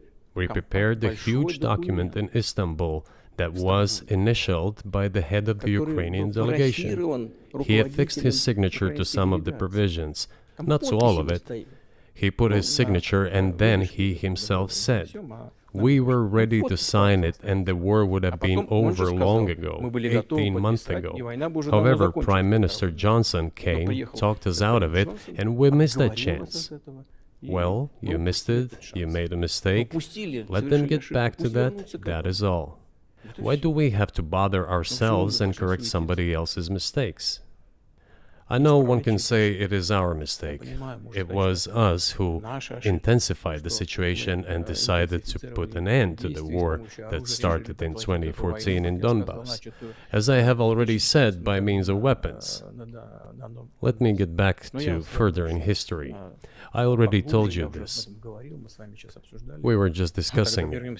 Let us go back to 1991, when we were promised that NATO would not expand, to 2008, when the doors to NATO opened to the declaration of state sovereignty of Ukraine, declaring Ukraine a neutral state. Let us go back to the fact that NATO and US military bases started to appear on the territory of Ukraine, creating threats to us. Let us go back to coup d'etat in Ukraine in 2014. It is pointless though, isn't it? We may go back and forth endlessly, but they stopped negotiations. Is it a mistake? Yes. Correct it. We are ready. What else is needed? Do you think it's too humiliating at this point for NATO to accept Russian control of what was 2 years ago Ukrainian territory? Я же сказал, I said, let them think how to do it with dignity. There are options if there is a will. Варианты есть. Но если говорю, желание. Up until now, there has been the uproar and screaming about inflicting a strategic defeat on Russia on the battlefield. Добиться стратегического поражения России, поражения на Now they are apparently coming to realize that it is difficult to achieve, if possible at all. In my opinion, it is impossible by definition. It is never going to happen. Мне кажется, сейчас It seems to me that now those who are in power in the West have come to realize this as well. это осознание пришло. Подумайте теперь. If so, if the realization has set in, they have to think what to do next. Больше того, We are ready for this dialogue. Would you be willing to say, congratulations, NATO, you won, and just keep the situation where it is now? ну, вы знаете, это предмет переговоров. You know, it is a subject matter for the negotiations. No one is willing to conduct, or, to put it more accurately, Точнее сказать, хотят. they are willing but do not know how to do it. Я не только вижу, I know they want я to. знаю, что It is not just I see it, but I know they do want it. But they are struggling to understand how to do it. They have driven the situation to the point where we are at. It is not us who have done that. It is our partners, opponents who have done that. Well, now let them think how to reverse the situation. We're not against it. It would be funny if it were not so sad. Да, было бы смешно, если бы не было так грустно. This endless mobilization in Ukraine, the hysteria, the domestic problems, sooner or later it will result in agreement. Истерика, там, внутренние проблемы. You know, this probably sounds strange given the current situation, Все равно мы договоримся. И but the relations between the two peoples will be может, даже rebuilt странно в anyway. сегодняшней ситуации прозвучит. It will take a lot of time, but they will heal. Между народами восстановится. Потребуется много времени. I'll give you very unusual examples. Совсем приведу вам необычный пример. There is a combat encounter on the battlefield. Here's a specific example. Ukrainian soldiers got encircled. This is an example from real life. Our soldiers were shouting to them, "There is no chance. Surrender yourselves. Come out and you will be alive." Наши солдаты им кричат. Suddenly, the Ukrainian soldiers were screaming from there in Russian, perfect Russian, saying, Вдруг оттуда "Russians, do not surrender." хорошем русском And all of them и perished. не сдаются. They still identified themselves as Russian. Они до сих пор русскими себя ощущают. В этом смысле то, что What is happening is, to a certain extent, an element of a civil war. Everyone in the West thinks that the Russian people have been split by hostilities forever. растащили No, they will be reunited. Нет, The unity is still there. воссоединение произойдет. Оно никуда и не делось. Why are the Ukrainian authorities dismantling the Ukrainian Orthodox Church? Растаскивают русскую православную церковь. Because it brings together not only the territory, Объединяет не территорию. it brings together our souls. И никому No one will be able не to удастся separate the их soul. разделить.